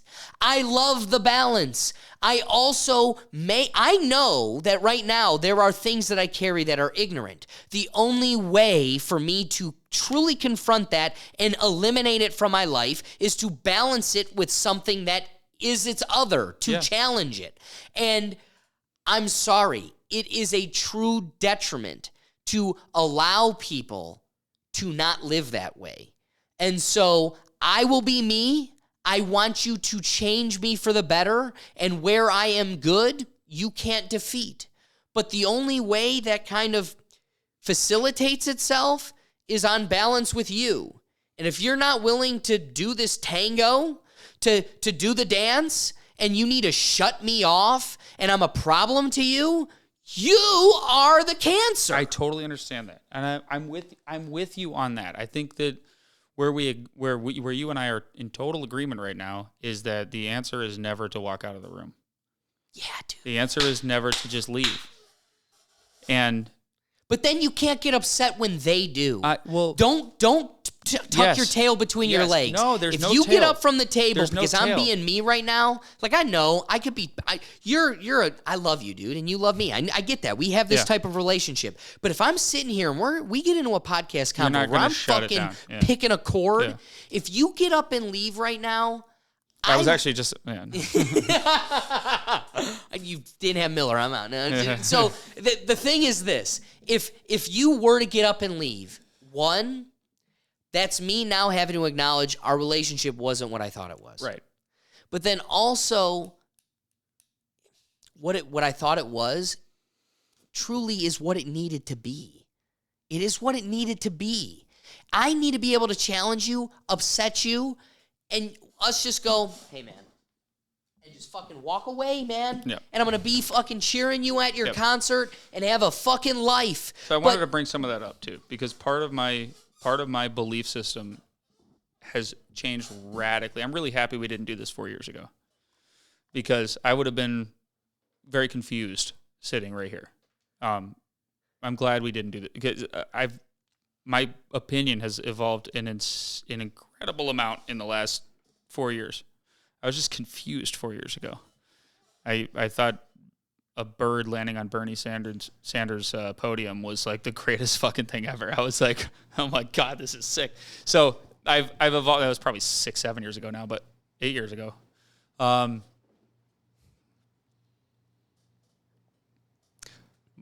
think I totally agree with what you're saying. Dialogue should never be shut down by either side. I totally agree with that. But when it is by the other side, when you know it is too, because then the intelligence factor comes in. When you know a certain line of conversation will cause that dialogue to be severed, then for me, I have to make the decision for myself. I have to make that decision of when is the correct time to have this conversation? Because I've had experiences with individuals in my life who have been in really dark relationships. I've had experiences with people in my life that have been very addicted to substances, very close to me. And I've had to decide when to have that conversation with them. And if I have that conversation with them at the wrong time, I could lose that person. And so then it becomes a situation where it's like, how hard do I pull on the lifeline? If I need to just gradually pull it in because it's frayed and there's a thread sitting there, then listen, the thread is that I haven't been asked. Like by this girl, she hasn't come to me and she said, she never reached out and said, why didn't you post the black square? Yeah. Then it's fucking gloves off, baby. But the point is, she didn't come to me and say, hey, you didn't fucking do. As soon as that happens, then it's like, I really don't have anything in common with this crazy person anymore because they are actively trying to ruin this relationship rather than just coexist and not talk about it, right? But my point here is so let's go on for a second. Just let me go on a tangent for a second. Please. Playing gigs with a band has changed me a lot. Interesting. Elaborate, please. I've been in Mahal's, been in Grog Shop, been at all like the bigger venues here in Cleveland, Beachland Ballroom, all those places. Grog Shop is Blue Hair Central. The people that go there often, you know the type. If I went up there and I said, Orange Man, good. If I had anything like that, my crowd is gone. Actually, they're not, because I have crowd there from the other side. So they're not gone, but now half the crowd is probably gone. Also, I just started fights in my whole fucking crowd. Yeah. Now I got fists flying. And why? But, hold on, I want to acknowledge we're talking about a fan base versus Family, which the is person different. you break bread with. My perspective on things has changed with the concerts, because I've sat there on stage and looked out in the crowd and I've seen a blue-haired, obviously very left-wing, Dude, I've been at those could concerts. be a psychopath. I know you where have. there's the variance of I am somebody wearing an American Horror Story shirt rocking next to And they that don't even see it. blue-haired person. They don't even see it. They don't even look at it twice. But this is my fucking thing. It's like, I have my dad's. When I used to work, when I was tunneling for 860 for the union, I was on tunnel jobs with my dad. I'll have guys from those jobs, which are like the most like right wing, off the rails, Those like deplorables. all the way, bro, to like every conspiracy is true, like that kind of like all the way, right? Which is almost just as crazy. But I've had them shoulder to shoulder throwing their hair back and forth right next to somebody else. And I'm going, look at this. Look at this. These two people who would never sit in a room together and have a discussion are right now loving on each other in such a fucking crazy, beautiful way. And That's a great point. why do I need to fuck that up?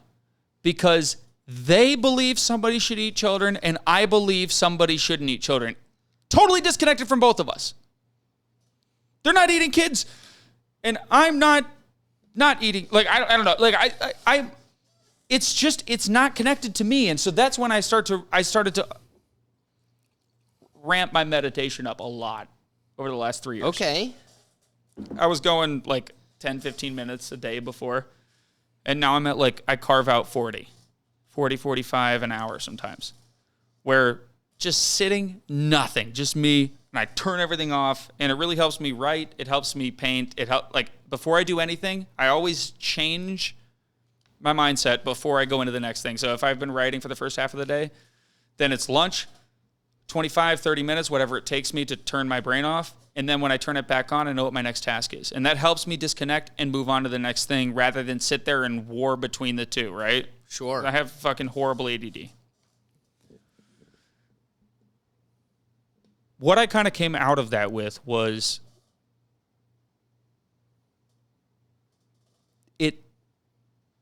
it does matter. I know these things matter. I know ideologies matter because they shape the world. But I don't know anybody out there that is bloodletting for health. What do you mean? I mean, there probably are a select few, but I don't know anybody that's still using the practice of bloodletting when they have a cold. Sure. Which that kind of tells me that it tells me intellectually that an ideology which is obviously flawed eventually presents itself as flawed. Oh my God. Totally agree. Just so you know, the whole fabric to the First Amendment, the basis, is the free marketplace of ideas. We allow all ideas to flourish, so they combat themselves in this free market arena, and that would inevitably allow for the best ideas to resonate and surface to the top. But one side gave you a strike. Wait, what? But one side of the aisle gave you a strike on Right, YouTube. or exactly, we're trying to silence part of that arena. Right, so you're saying the free market is how we come to truth. But one side is trying to shut your YouTube channel down. Exactly. Or one side is trying to say, you can't break bread at my dinner.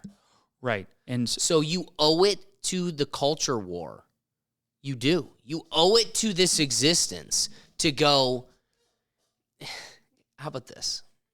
Somebody within my personal daily life I can't acknowledge in a professional aspect is a staunch Democrat. Mm-hmm. And one day, one of the people that work with us goes, did you see that doctor that was talking about, that was testifying in front of Congress, that was talking about pregnant men?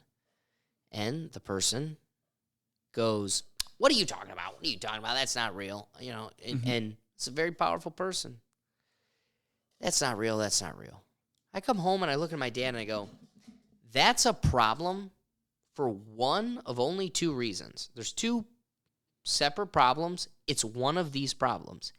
Either your party has become the party of pregnant men and you don't watch the news, you're not plugged into Twitter, X, so now your party's evolved beyond you and you don't even know it. That's scary. Or you know it and you're trying to ignore the fact that your party has become the party of pregnant men. Either way, that's the facts. Yeah. So if we aren't sitting here acknowledging, okay, listen, you think I'm a bad person. Why? Because Orange Man good? I'm a bad person? At the same time, I think gays should get married. I think I love all my black brothers. All these things that you think I'm not, that's who I am. Orange Man good, but hate me. At the same time, when I look at you and go, you're the party of pregnant men. You're the party that says it's hateful to like a movie that's bringing, I don't know, what's the word? Spotlighting the most global economy, which is child trafficking. Like, if that's a problem, me bringing acknowledgement to this is a problem to you, you're a problem. Right. I can't ignore the fact that you, dude, I know right now, the basis of this conversation, you've never watched Sounds of Freedom. That's okay. You don't have to. But when you watch that movie, it breaks you. Every person that watches it becomes this spokesperson because you realize there's nothing you can do. And what it truly makes you confront is while you and I are sipping here, drinking our gay beer, there is a kid experiencing, there are thousands of kids right now from experiencing Cleveland. something insane. Yeah. Suffering. If that isn't the most important thing to you right now over anything, like, dude, it may happen that you go to heaven. It may happen that nothing happens. And life after this is just like life before this. Do you remember what life was like before you turned on? Does. Nobody does. It could be just like that.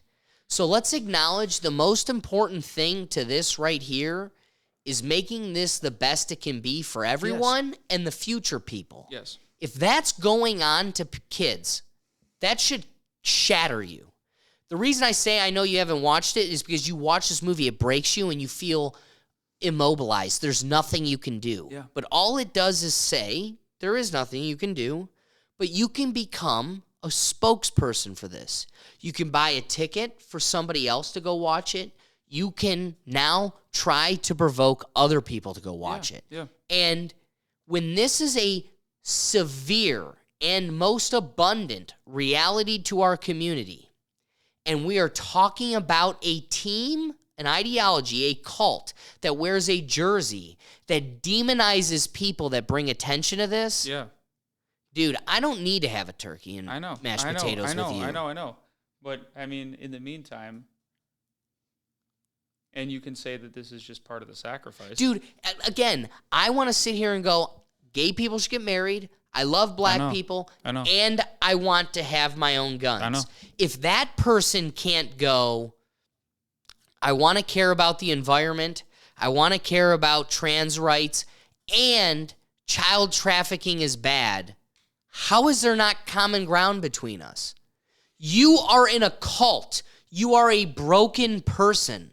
You are infected. How is this any different than COVID? You are sick. You have a mind virus. You think that me being different or having any variant opinion makes you're an antibody, you need to turn me off. So now I need to be quiet? And we're not being quiet about good things. This isn't about, should my Uncrustable be grape flavored or strawberry flavored? This is, they're having sex with kids. So then let me ask you this question. Do we stop performing? Do we stop having concerts? No. Okay, hang on. Yeah. Do we stop having comedy shows? Do we stop going to see other movies? Can you and I, as an artist, yes, be very... We need to agree, because I think comedy is a bedrock of social narrative and political narrative. Yes. Music and comedy are two very different platforms, and blurring that line is an unfair... I'm not trying to blur that. What I'm trying to say is... Only because I think... Do we discontinue the things that are outside of the How about this? You know fight? Who I'm jealous of? In the trenches... Let me give you this. In World War II, they still had guys with guitars singing fucking folk songs. Let me give you this. So my point to you is, hang on. Yeah. You got to hang on for a second. You got to let me make this point. We cannot destroy what makes us human beings for the sole cause of solving injustice. I know that there's injustice. Injustice is children being exported like a commodity and used in these horrific fucking ways. I totally agree with you on that. But that doesn't mean that nobody should go and see the Barbie movie. Again, this doesn't mean that people shouldn't go to concerts. It doesn't mean, because it has to be balanced. If your entire identity becomes about that one thing, I respect you for that. I respect the fuck out of you for that. If you're the guy that has a gun on his hip and he's kicking down doors, killing fucking sex traffickers, I am so happy for you, and I will throw money at you. Every money I can, I will throw it at you, because fuck those people. I totally agree. But my point is that if we can't sacrifice everything that makes us human because of that. Wow. I don't believe that. I don't believe that our psychology can take that, because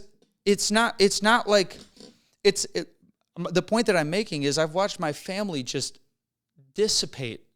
I've watched my family just fall apart. Not my personal close family, but my extended family fall apart. We used to get together and celebrate the kids' birthdays together. We used to get together as a family and just give them gifts and be there watching that and have that happen. And my point is that, can we not do both? Can we not be activists on either side and be active in our discussions, and also have the respect when we get together, and be men when we get together, to not discuss? I know, but then it comes down to who is the bigger person there. Who is the person that can go, listen, when you bring it up, you go, ha, look at that on TV. Guess what we should do? I can't believe that Sounds of Freedom is a thing. We should just, like, that right-wing bullshit, it's not even real, it's conspiracy. I had somebody actually tell me that. And so QAnon, baby. It's QAnon. It's feeding the QAnon. I had this discussion with somebody, and they were actually person enough to have the discussion with me, which I love. That's awesome. But when my uncle brings that up, and I know there's no discussing this because he's a fucking troll, first of all. He's trying to get a rise out of me. Also, trying to get a rise out of my dad. And I see my dad turn on, and he turns on, and they're about to cause something that is going to make the family not want to fucking get together again. And so my job, as I see it in that scenario, is to take the fucking remote, turn the goddamn TV off, and go, hey, can we talk about this outside? And let the kid have his birthday. Because that fucking kid needs to know that he has family more than he needs to know that his family has political beliefs. Sure. So I don't agree with you on that. I don't think that every time it comes up that you have to virtue signal. Whoa, don't get it twisted. It's not virtue signaling. Like, let's acknowledge what our dialogue is. It's you having a belief, and when it's confronted, putting it on the back burner for the sake of a kid's birthday, let's say. This isn't Nazi Germany. What are you talking about? We're not discussing the eradication of the Jewish people while we have dinner in Germany. What we're discussing is there is a problem socially. And wait, we have different opinions on it. Again, think about how hyperbolically and comedically extreme you needed to make your point to make it anywhere resonate. I get that. No, stop. We're talking about somebody voting different than you. Yeah, I know. No. You needed to resonate with your point, how ridiculous it is. You needed to compare it to killing Jews. Sure. Voting for Orange Man and ruining a kid's birthday and losing a family member is not the same as killing Jews. Okay. All right, dude. so maybe that was a bad comparison. No. But you have to make that comparison to make their infected mind make sense. It is a problem. See what you did there? Like I agree with you. One of the coolest points you made, and I truly it made me confront myself, and you could tell I'm going on an emotional roller coaster because something you make me confront is we are social beings. If you leave a baby to just be, it will die. Yeah. It needs to be touched and loved and emotionally supported. Yeah. It is an important and necessary element to the human experience. Humanity is a network of beings. Yeah. And I will totally resonate with the importance of supporting that network and how valuable it is. Like, dude, do you know what I say more than anything? It is better to have more friends than enemies. Something that's a cliche you've heard before, but the reality is exactly what you said. I'm going to bite my tongue. I'm gonna just stay in my lane for the sake of having friends, comrades, companions. No. But in a what I want to get at is at a very intimate level, it's when let's talk about your scenario. So I've got a BLM commercial comes on. Yeah. I got uncle who's just trying to just rile shit up. And I've got dad who's biting the bait. Yep. Dad's being dad. What's the he right feels himself and he's exerting his opinion. I agree with you. I get it. Just simmer this shit down. Yeah. We got to shut this down. And I also get, like, it's about to get ridiculous. The best move is curtail the whole situation. Yeah. At the same time, the only thing, and that's why I got kind of, the chord that was struck is we're talking two different things. I agree with you, dude. Confrontation, avoid it as much as possible. Yeah. Make scenarios as palatable as possible, especially when we're dealing with people that are different than us. At the same time, the scenario I'm talking about is when my soul, not dad, not the environment around me, but when that confronts me. Commercial comes on, and in some way I get roped into this, or I am directly confronted. I owe it to the ethos, to karma, to the fabric of this universe, to acknowledge who I am always, and I cannot pretend to be something different. I am not a chameleon for the sake of this moment, because that is the person. I'm sorry. I know those people. I've been around those people. Those people, I believe, are the reason that infectious these mental viruses, they exist because of them. I believe these things get siphoned out. A woman, the love interest they evolve when they're confronted by the environment that doesn't continue to feed that. And they're like, oh, okay, I have to confront my ideas when it conflicts with the environment around me. So the position I want to say is, I agree with you in the scenario with the dad and the uncle. Turn off the TV. Change the momentum of the situation. At the same time, when I'm confronted and ... we're talking about whatever, and it goes, what is your opinion about children on puberty inhibitors? You owe it to the fabric of existence to be what you were tomorrow and yesterday. Right. Which brings back to the point of that girl not reaching out to me. If that girl had reached out to me on Instagram and said, why didn't you post a black square? If she had reached out and said that, then I would have had to confront that. Right? Boom, boom. That's that. Right. Boom. Praise you. So praise you. We're in agreement. We are. Yeah. That's what I wanted to articulate. I praise you and your point for that exact reason. You do not owe it to anybody, and we're social beings. You're the asshole when you go, hey, Yes. screw you and your black square. But at the same time, she didn't. exactly. We live until you go, what's you with your black square? Then you owe it to karma to have to be you. Ignite that, yeah. Not ignite it, just be you. No, well, who was the catalyst then? And I think if you can identify who point. the catalyst is in the situation, then you can start to understand what's going on. But I think in the light of my personal family, if we separate the two things, in the light of in the context of my personal family, I understand who my uncle is, and I understand who my father is. And my uncle is the guy who has tried his whole life to be the black sheep. And my father is the man who has stood up for what he believed in since he was 17 years old. He's always stood firm in his shoes. And as his opinions adjust, he stands for those. So I understand those two people in the room. And my point to that, my real overarching point here is that we have to decide when to have that conversation. Because yes, I agree, if you're attacked, then if you are called out from the trenches, if somebody shoots a bullet over your head, then you got to fucking respond. But if that's not happening, then why ignite it is my point. And especially, why ruin a child's birthday party with their family around them? Why have that child?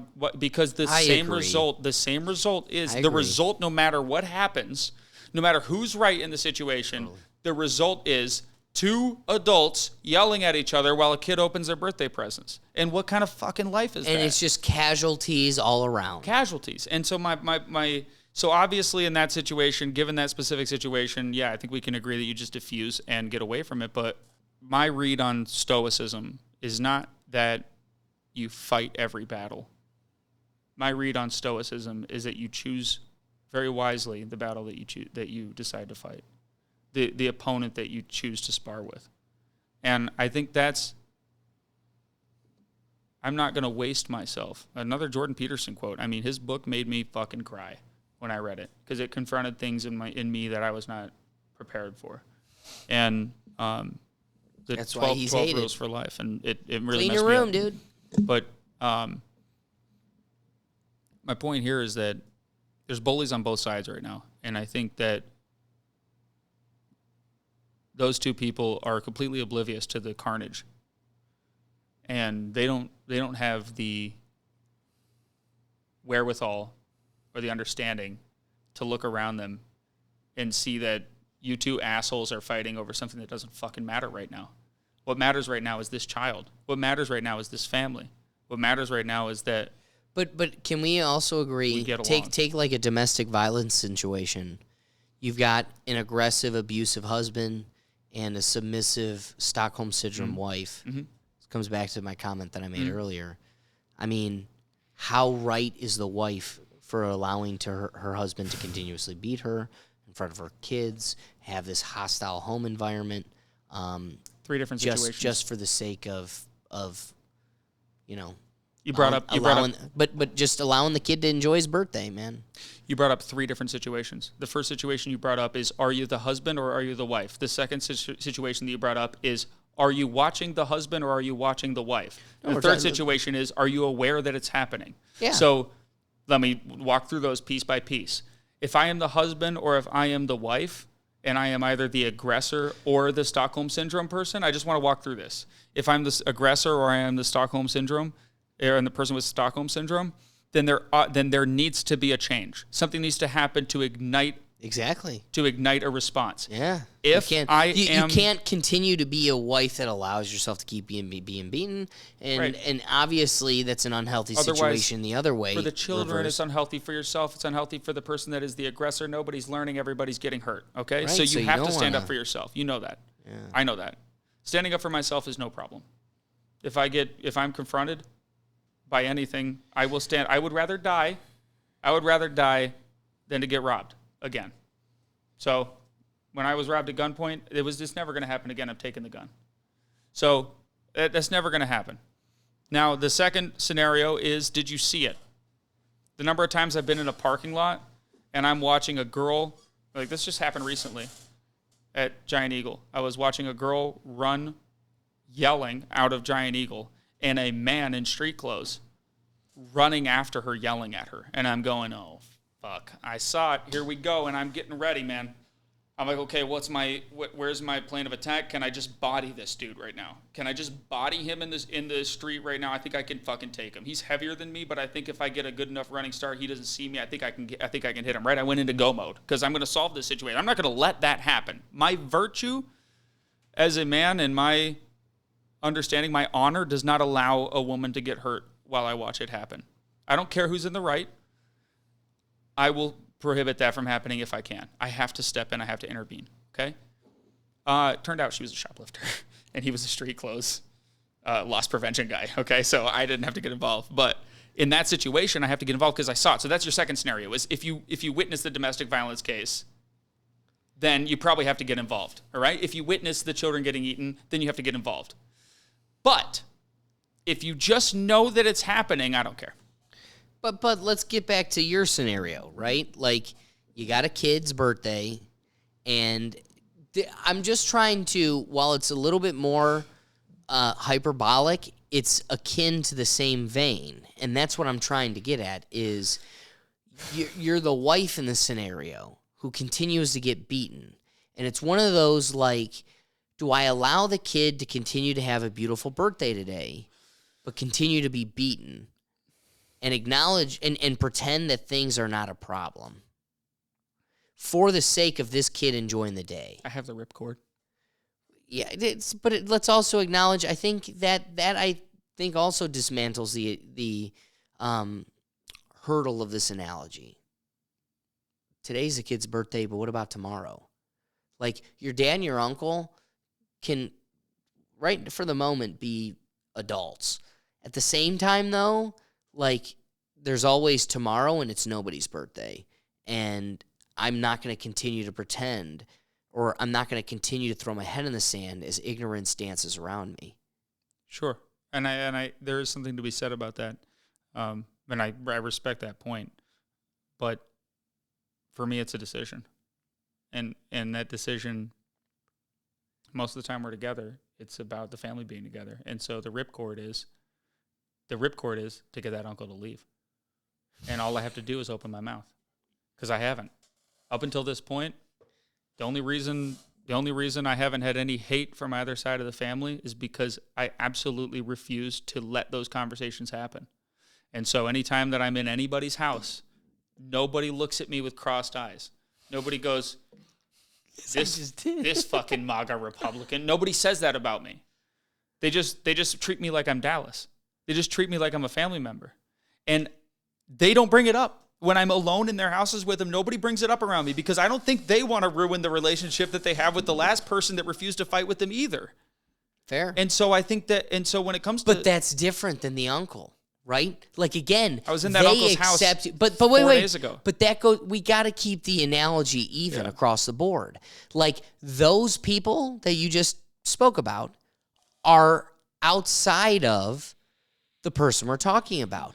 They accept you for your differences. They acknowledge that Dallas is different in X. And I don't need to pick at this scab. No. I acknowledge he's different, and we're going to the zoo, and we're going to just look at polar bears. No. And it has nothing to do with this. But we're talking about the person that is picking at that scab. I know, but that's and if you're going to pretend that scab doesn't exist... No, but that same person that's arguing with my father would argue with me. Oh, I'm sure, yeah, if I was the catalyst. Again, we come back to the catalyst. If I was the one to go to him and I was to say, you're wrong in what you believe, I disagree with you wholeheartedly. I can't believe that you believe what you believe, and I respect you less for it. If that was my approach, every time I saw this man, he would look at me cross-eyed. But because I haven't been the catalyst, kind of like the girl that didn't ask me about the black square, even though she was posting all of the stuff, she didn't ask me about it. Because I wasn't the catalyst in that relationship, I think that he respects me and respects the relationship enough not to ask. And so we just don't talk about it. But the result of that is fair. Is every time I go over there, he treats me like a human being and like a nephew. But let's agree, the divide in this dialogue is don't ask, don't tell, versus when asked, Exactly. have Exactly. to wear your heart on your sleeve. But I haven't been asked. Yeah, no, that's how life goes. Yeah. Trust me, we got him.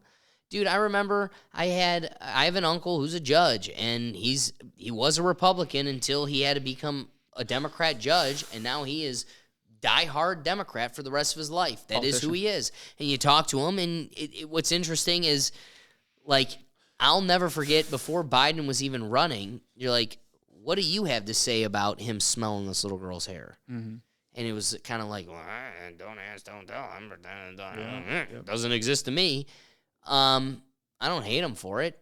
At the same time, sometimes we get a little, he gets it in on us, we get it on him, but it's like kind of one of those, we stay away from it. Today we're talking about how much the Lions suck and life.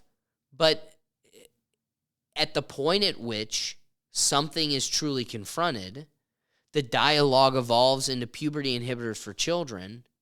You owe it to a child whose sack is getting mutilated that, like, you gotta say something. That's just life. Or you're not in the garden, dude, which is cool. If I'm confronted. Which is cool. If I'm confronted.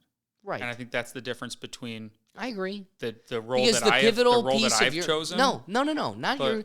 I think you do raise a very the most pivotal point. We are social beings, and that's what it and all we comes need to back be with each other. I feel sick right now, and I have for the last 2.5, 3 years. I've felt sick because of the distance between my family members, and because of, like, they just don't show up anymore. And then also, like, during the lockdown, I was the guy during the first, remember when DeWine locked everything with a curfew?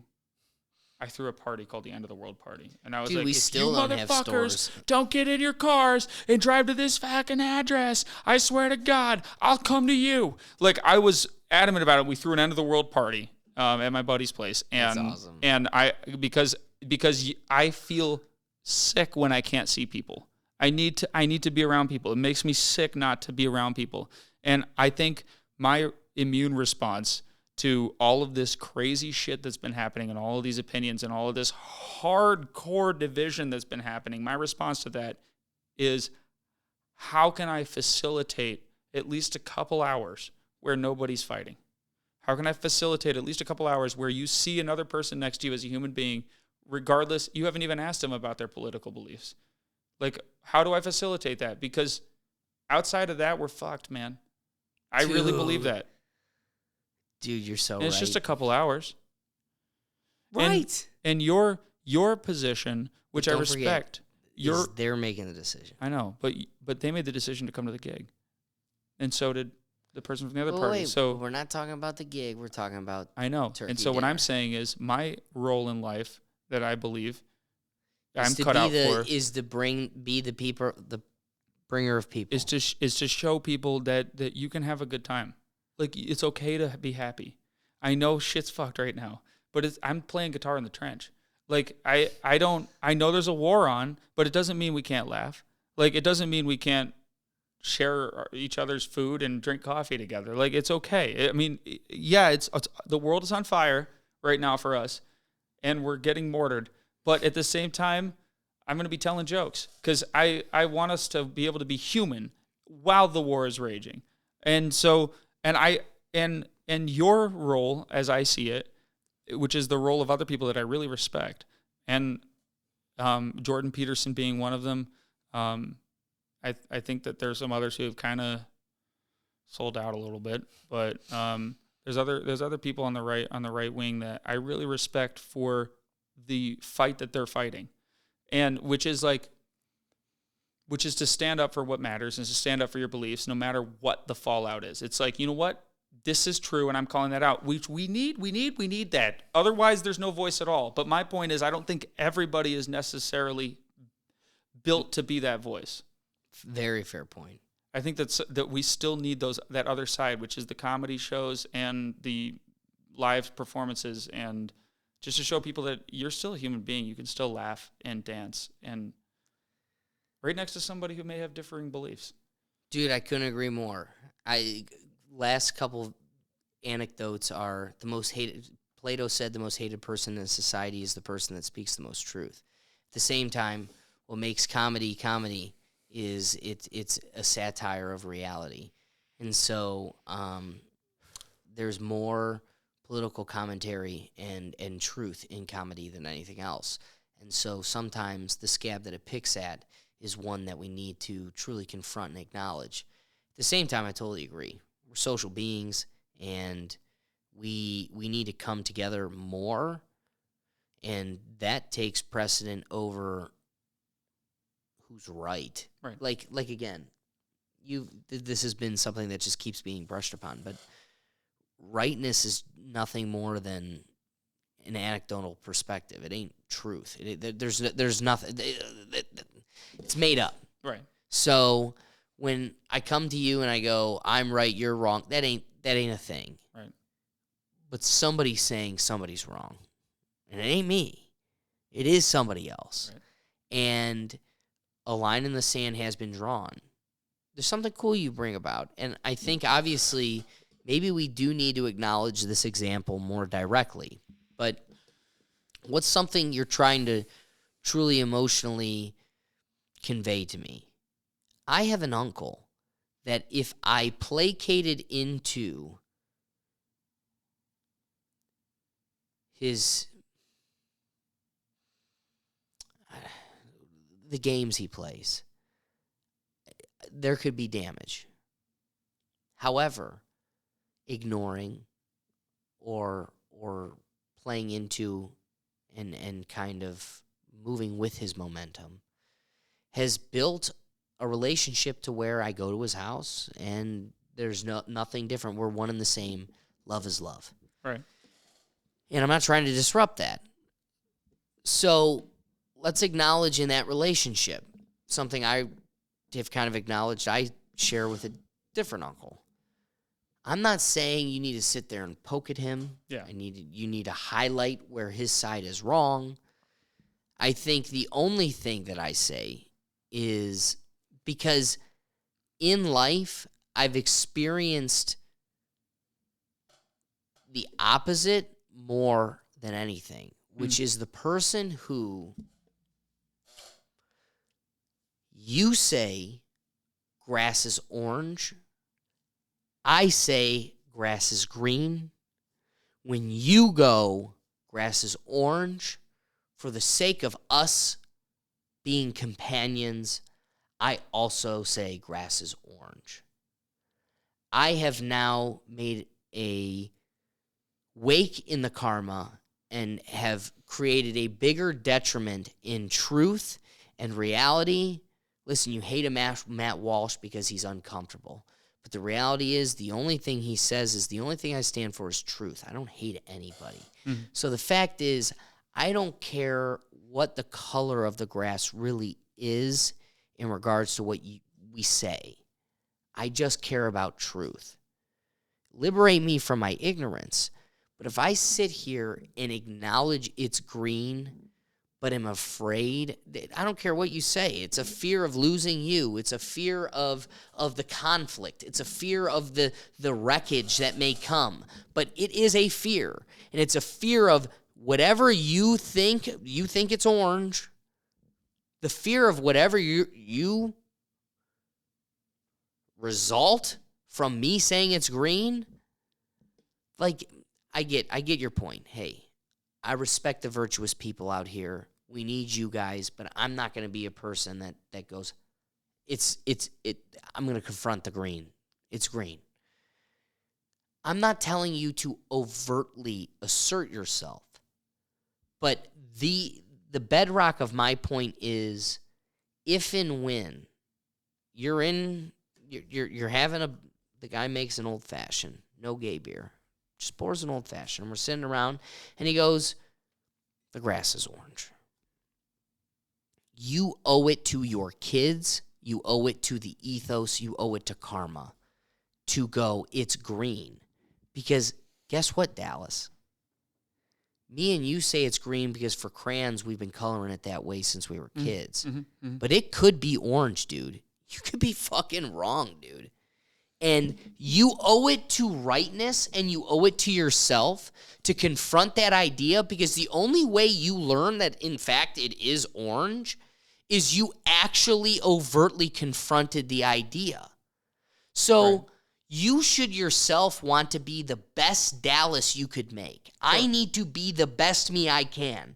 And there's best Dallas who thinks the grass is orange, and then there's best Dallas +1 that knows it's freaking green. I know. So just because I think it's funny, I don't want to argue about the fucking color of the grass when there's a kid opening their presents. I know, but we're talking about the next day. I've disarmed that. Okay. And I don't want to talk about the color of the grass when I'm at a gig. Yeah, again, okay. I'm talking about you're in your uncle's living, and you just want to, I love you. Yeah. You're my uncle, dude. Like, do you get what I'm saying? You're saying, and you're saying situationally. You get what I'm saying. I get directly confronted. I have a coworker that won't shut the hell up about crumble cookies every day. But I put on a smile. Yeah, it gets what you like, so I like it. Sure. Yeah, but I hate it, man. But I pretend because I want to just share a thing with you and put on a smile.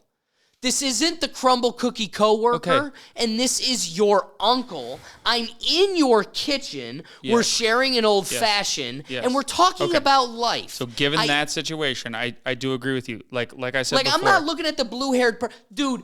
I pray because I'm in a different medium than you. I don't think there's a blue-haired person that's willing to listen to me and give me the benefit of the doubt. But I don't want to exile that person. Yeah. There is I made a joke about a person that wants to exactly. Yeah. There's nobody that the person that wants to have a cat kitty litter box in the bathroom. I don't want to turn them away from my show. Right.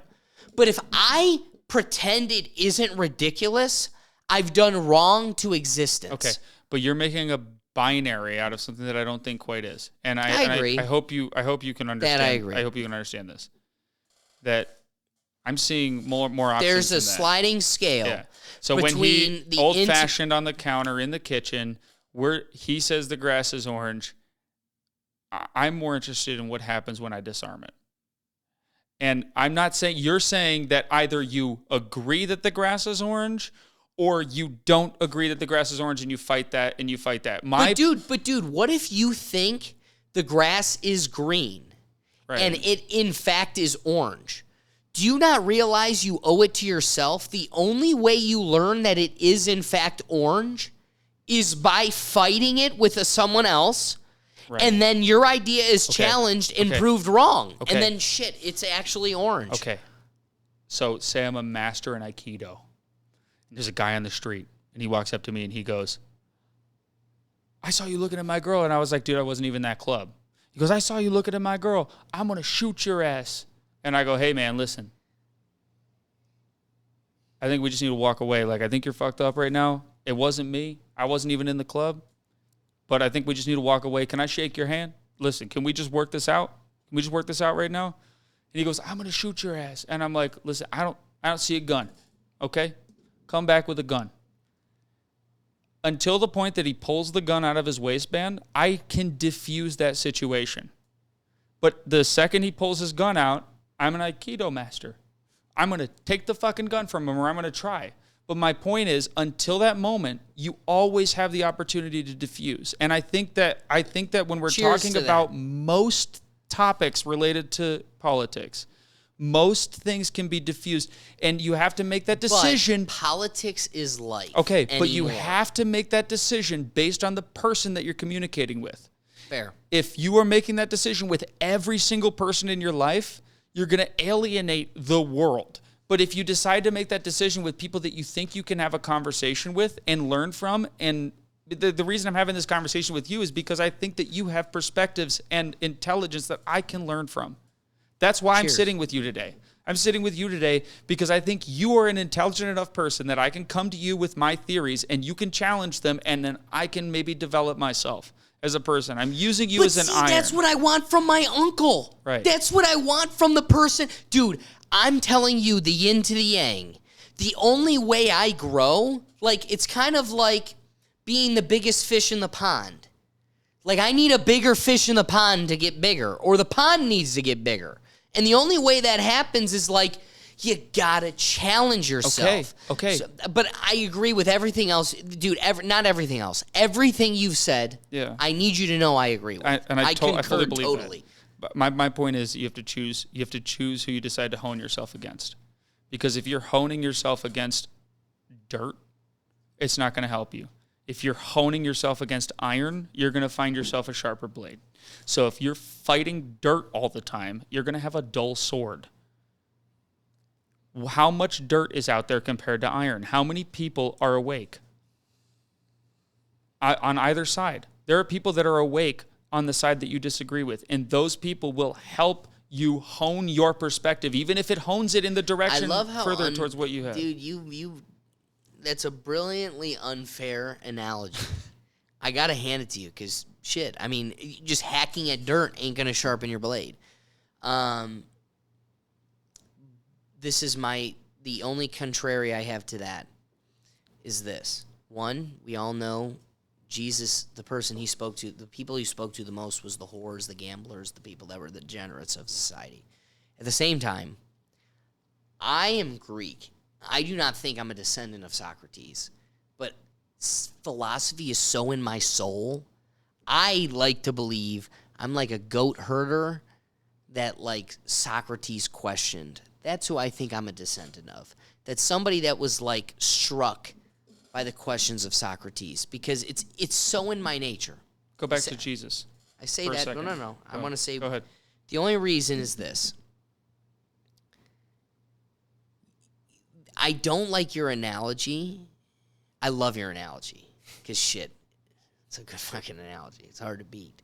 At the same time, though, I think it makes an unfair burden.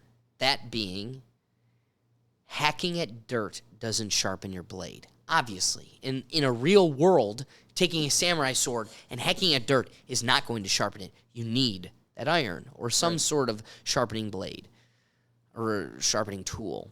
At the same time, though, Socrates, someone I truly do believe is, like, one of the coolest and most brilliant inquisitors of human existence, man. Hell of a brain on that, man. We are fucking talking about him Thousands in a totally different world, in an electric world. Look at these lights, man. He had candles, and we're talking about him. That's sweet. I say that because what made Socrates so sharp and brilliant was talking to the Freemason, the goat herder, the regular man. Sure. And so I am dude, I talk to you. I believe one day, I truly do believe, this is going to be, and I can't wait for somebody to clip this. This will be like my diamond in the rough, right? Like, this is that. You are that. Like, I'm talking to Tom Cruise before he's the Tom Cruise. It's fucking awesome, dude. And I say that because in this world, I don't need to talk to the sharpest blade to continue to get sharper. No. And Joe Rogan he is the biggest podcast in the world.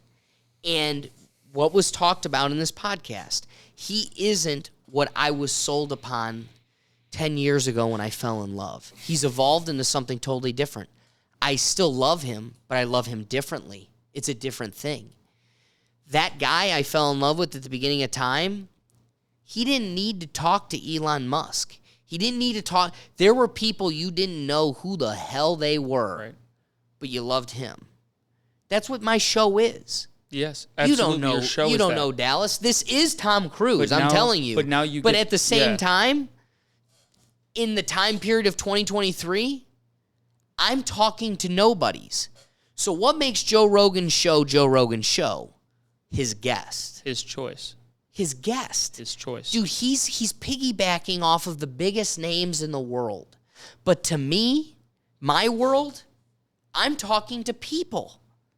And they don't need to be certified by society a big name to make this worth listening to, Right. to make this fruitful. I totally And agree. Socrates would say talking to the goat man is equally as valuable as talking to Julius, Okay. Caesar himself. Okay. But you speak truth to power.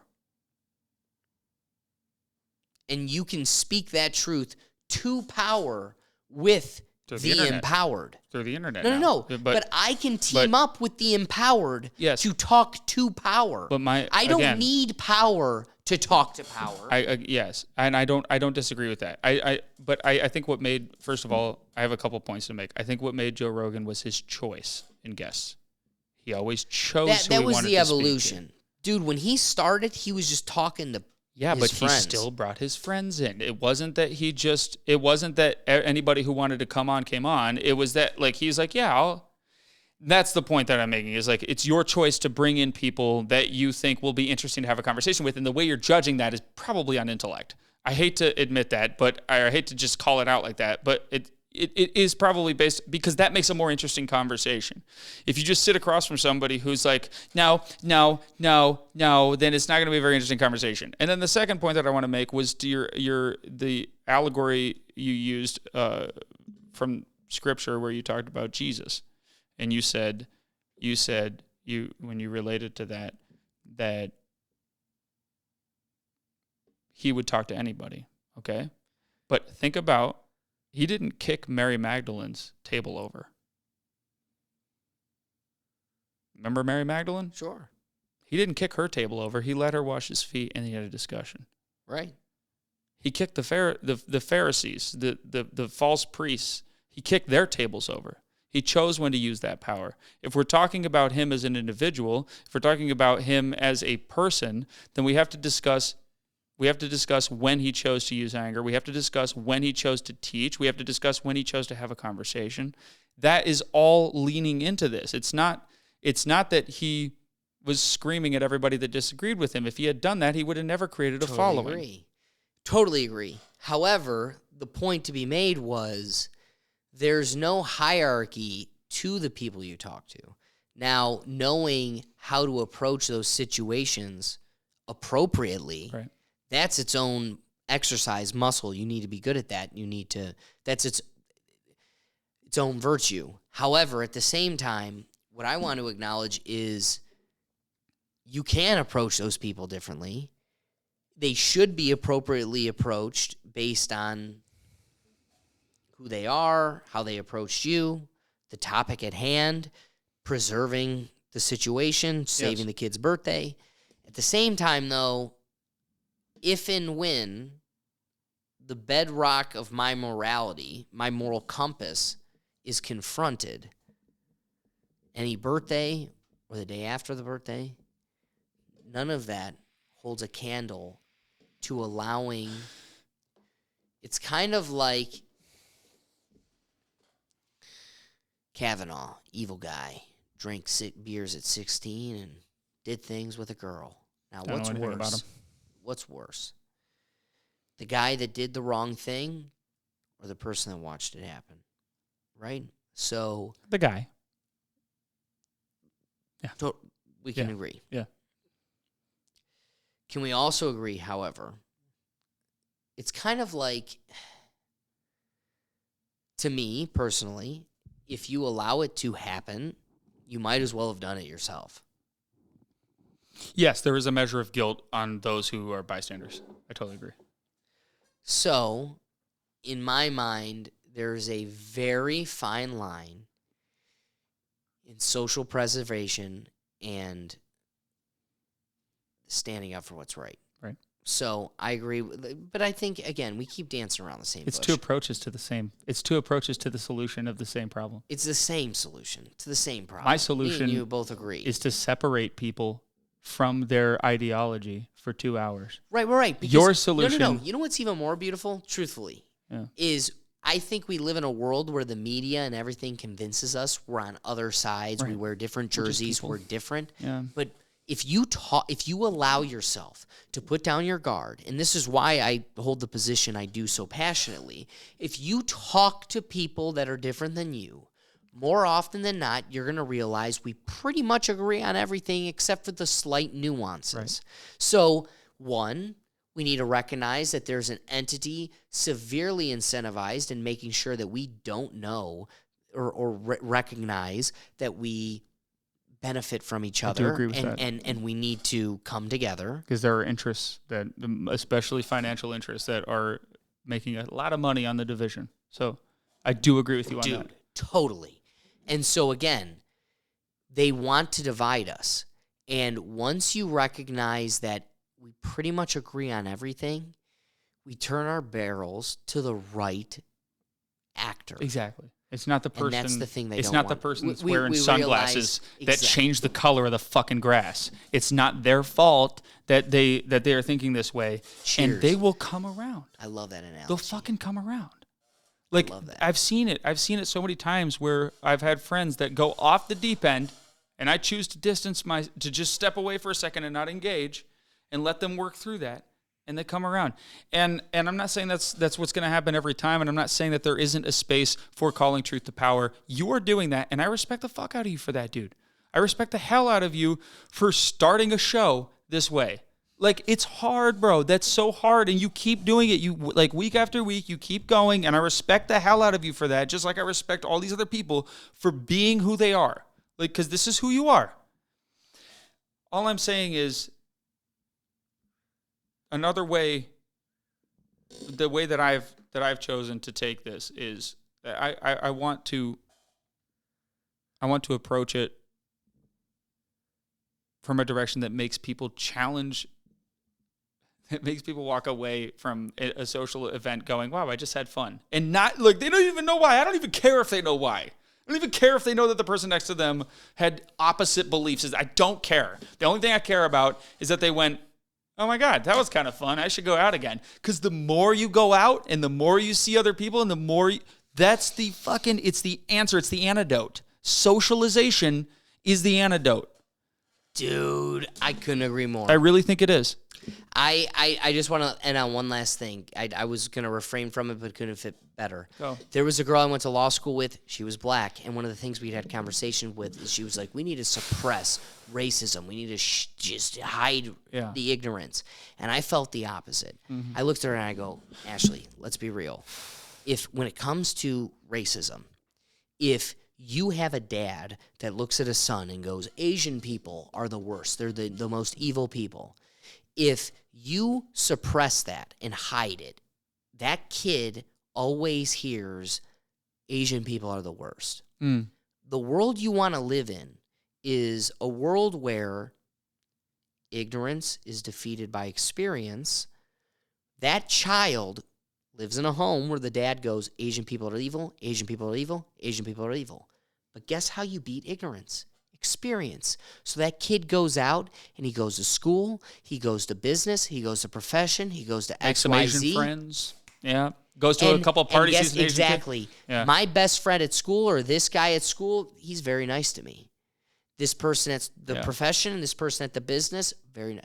So dad goes, Asian people are evil, but also I'm living the life of in balance with this person opened the door for me. This person found my wallet on the ground and returned it to me. This person was the greatest professor I ever had. All of these different anecdotes play into your perspective. So if I never get those experiences and I only have dad creating my reality, that is my truth. But dad's ignorance can exist in another realm balanced with reality. Mm. And it's naturally defeated because experience allows you to have an accurate, calibrated compass. So the answer isn't silence. The answer is to amplify. We fear that which we do not understand. Allow the ignorance, free marketplace of ideas. Yeah. Let all these stupid ideas to flourish. You don't want your idea challenged by mine because I beat you. Cream always flows to the top. Boom. So that's what we're struggling with is there are people who hold on to ignorance because they associate their identity with their ideas. Mm-hmm. So if you defeat their ideas, you defeat their identity. And therefore, they have everything invested in preserving that. So that's what we're up against. But let me make one comment. I want it. There are autistic people that do not understand comedy. You're right. Truth, weaponized. Truth, or not weaponized. Truth, taken too radically, removes all context. Yeah. And I think that context matters. And the person you're talking to matters. And the situation you're in matters. And all of that matters. And I think that there's a healthy balance to all of this where you can understand the truth and you can know the truth, but you can choose when to utilize it and who to utilize it against. I love that idea. I think it is mildly irrational to believe that even a fraction of people hold that ability. They don't need to. Well, but we're talking about masses. We're talking about policy. We're talking about the population. So when you're talking about, I don't know, the kitchen with your uncle, if 60% of that room is this type of human, then no, that foundationally you have confronted a hurdle that prevents that bridge. But the longer he sees me as a nephew, well, sure. the longer he sees me as a nephew and not I don't want a caricature of the right. But see, that's the problem. That's what you're making my position yeah. I'm not, no, yeah. not you. I know what you're gonna say. The debater in me is the unfair burden put on my position is that I'm trying to make it out to be that you need to be an adversary to your uncle, and that's not my decision. Yeah. And I'm also not saying that you need to preach upon him, that you need to outspeak your opinions on him. At the same time, I don't believe that's what you're saying. If you've got a collection of the room, so let's say you are at your uncle's house, we've all had an old-fashioned, we're all sitting around there, your uncle has a wife, he has a couple cousins, and so now I've got a room full of people, I'm the odd man out. Yes, listen, I'm not a savant of many things, but I can be a social savant. Yeah. And I know when not to be autistically zebra ostracized. Yeah, I know. At the same time, though, you need to just know, like, I guess there's no podcast that's going to articulate what that line is. No. With the line of knowing being a good, like when being outspoken is right and when tucking your tail and being a social member of society is appropriate. At the same time, though, I don't know how to put it on in words, but your soul knows when I should speak up, but I'm not because it's easier right now. But again, you're bringing that, and I hope, I think we agree on this. I just want to make it known that is not binary, and personally, I know exactly where that line is for myself. Yeah, I know exactly. Yeah, totally. I'm sure you do too. I know exactly where that line is, and when push actually comes to shove, then that's when I know that I need to engage. But also, wait. This is the unfair thing I think you're putting on your uncle's position too. I think the unfair thing about this theory talk we're doing right now is we have to assume in the theory that your uncle being told the grass is green, him thinking it's orange, automatically dissolves the relationship. You're putting an unfair position on him too. Like, the whole theory has to assume that me speaking out against what's wrong dissolves everything.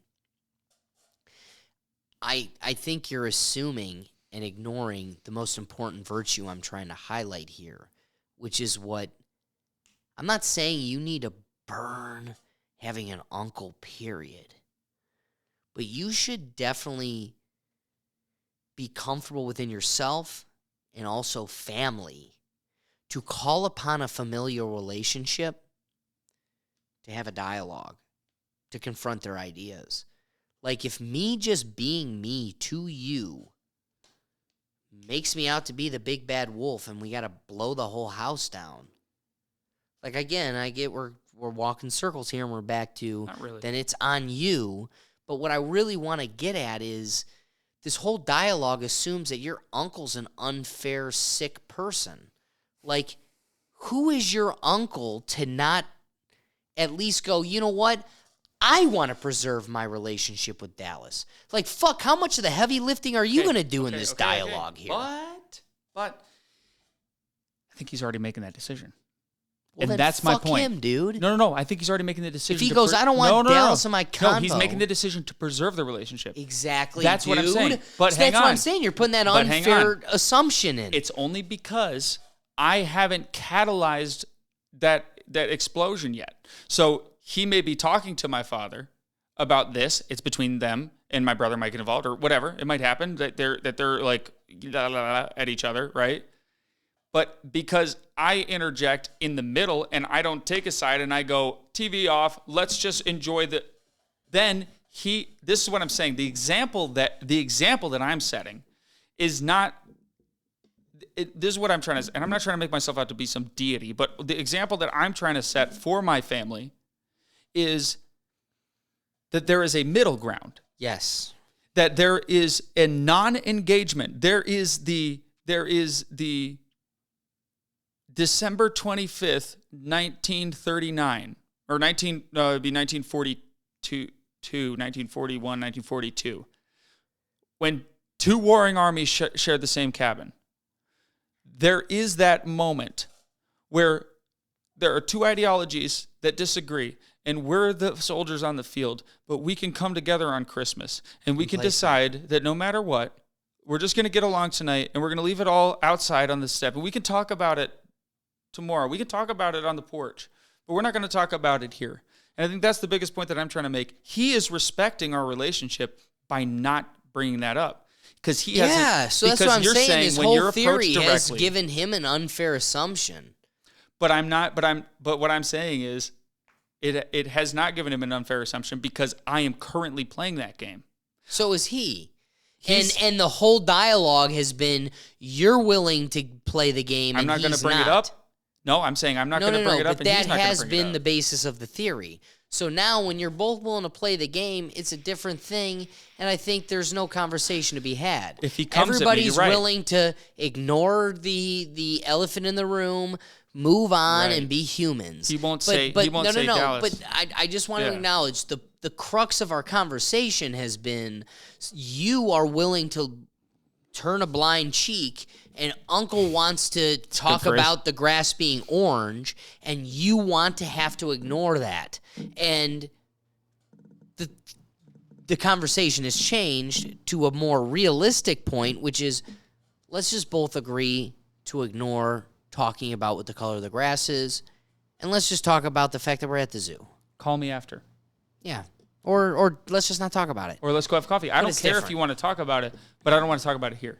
And I think that's like that situational awareness that I am trying to explain myself is I'm trying to make that clear here, is that the situational awareness says not here, but he won't bring it up anywhere else. He only brings it up. Fair here. point too. So then my situational awareness says diffuse the situation. And I think that more often than not, diffusing the situation in the real world, when you're smoking a cigarette with somebody outside a bar, diffusing the situation and trying to get to know them as a person is always going to be a better call than trying to find something that you disagree on. Oh, totally agree. Whereas, I think I'm not making any assumptions about what you're saying. No, I know. Everything you're saying has been accurate as far as I can tell. and I'm pretty sure we're saying a lot of the same things, but I'm just trying to make painfully evident that socialization is more important than political ideology. I totally agree.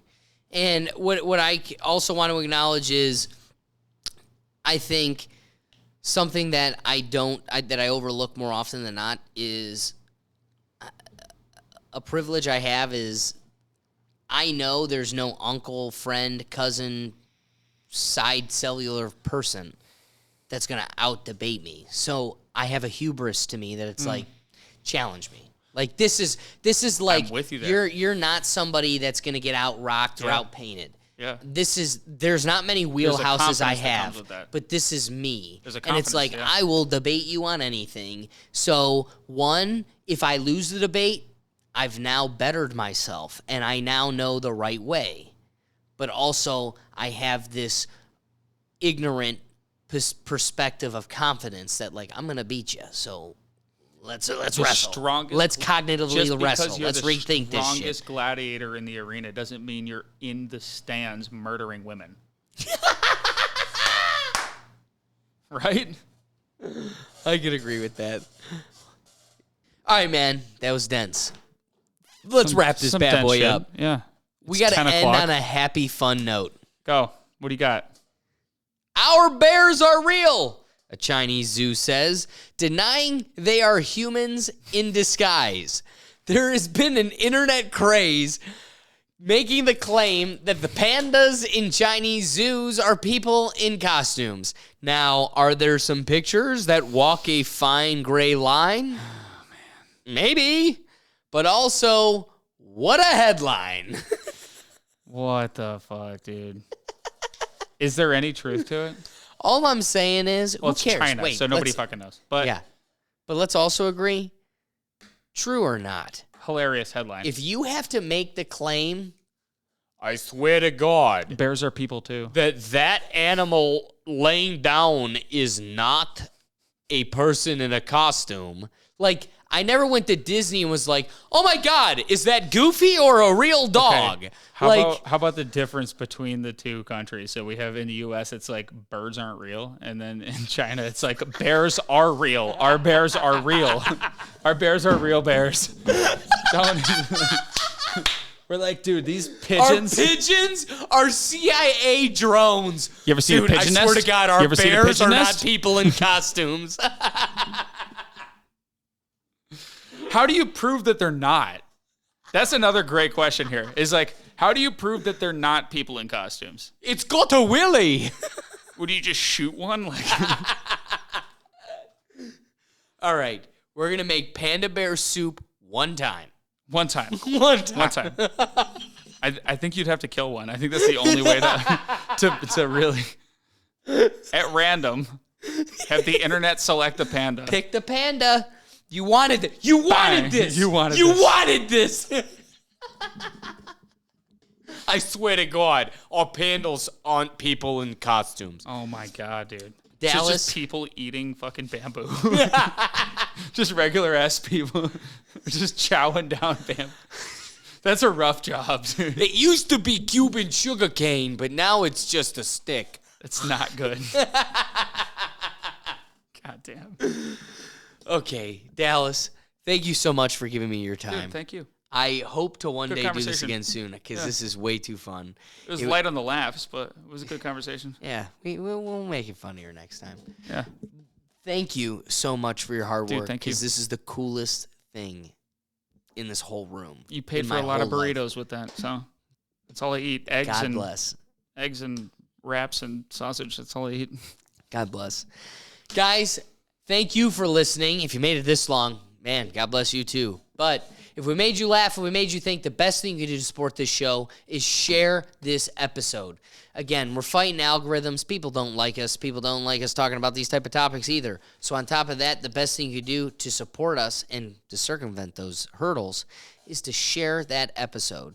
If you liked it, somebody you know probably does too, so take that link and spread it around. That's what helps the algorithm. Otherwise, guys, you can find all of our content on our website at www.rethinktankpodcast.com. Go ahead and check us out at at Rethink Tank. And you can find me at Gergat57. Otherwise, Dallas, where can they find you? Dude, I don't know. Check the woods somewhere. I'm about to peace out this bitch. Do not miss Quick Mystery. Yeah, we're on Quick Mystery on Instagram, Quick Mystery on Instagram, Quick Mystery on YouTube, Quick Mystery in concert, Quick Mystery everywhere. On Spotify. I think we're the first thing to come up now, finally, on YouTube. If you search Quick Mystery, it's not Rick and Morty anymore. We superseded Rick and Morty. It's like, God damn it. Anyway, that's where we're at. Awesome. Quick Mystery. Go find us. Don't miss them. Heighten your playlist and check out Quick Mystery. But otherwise, guys, we'll check you on the next episode. Peace. All right, so you want to paint this thing or what?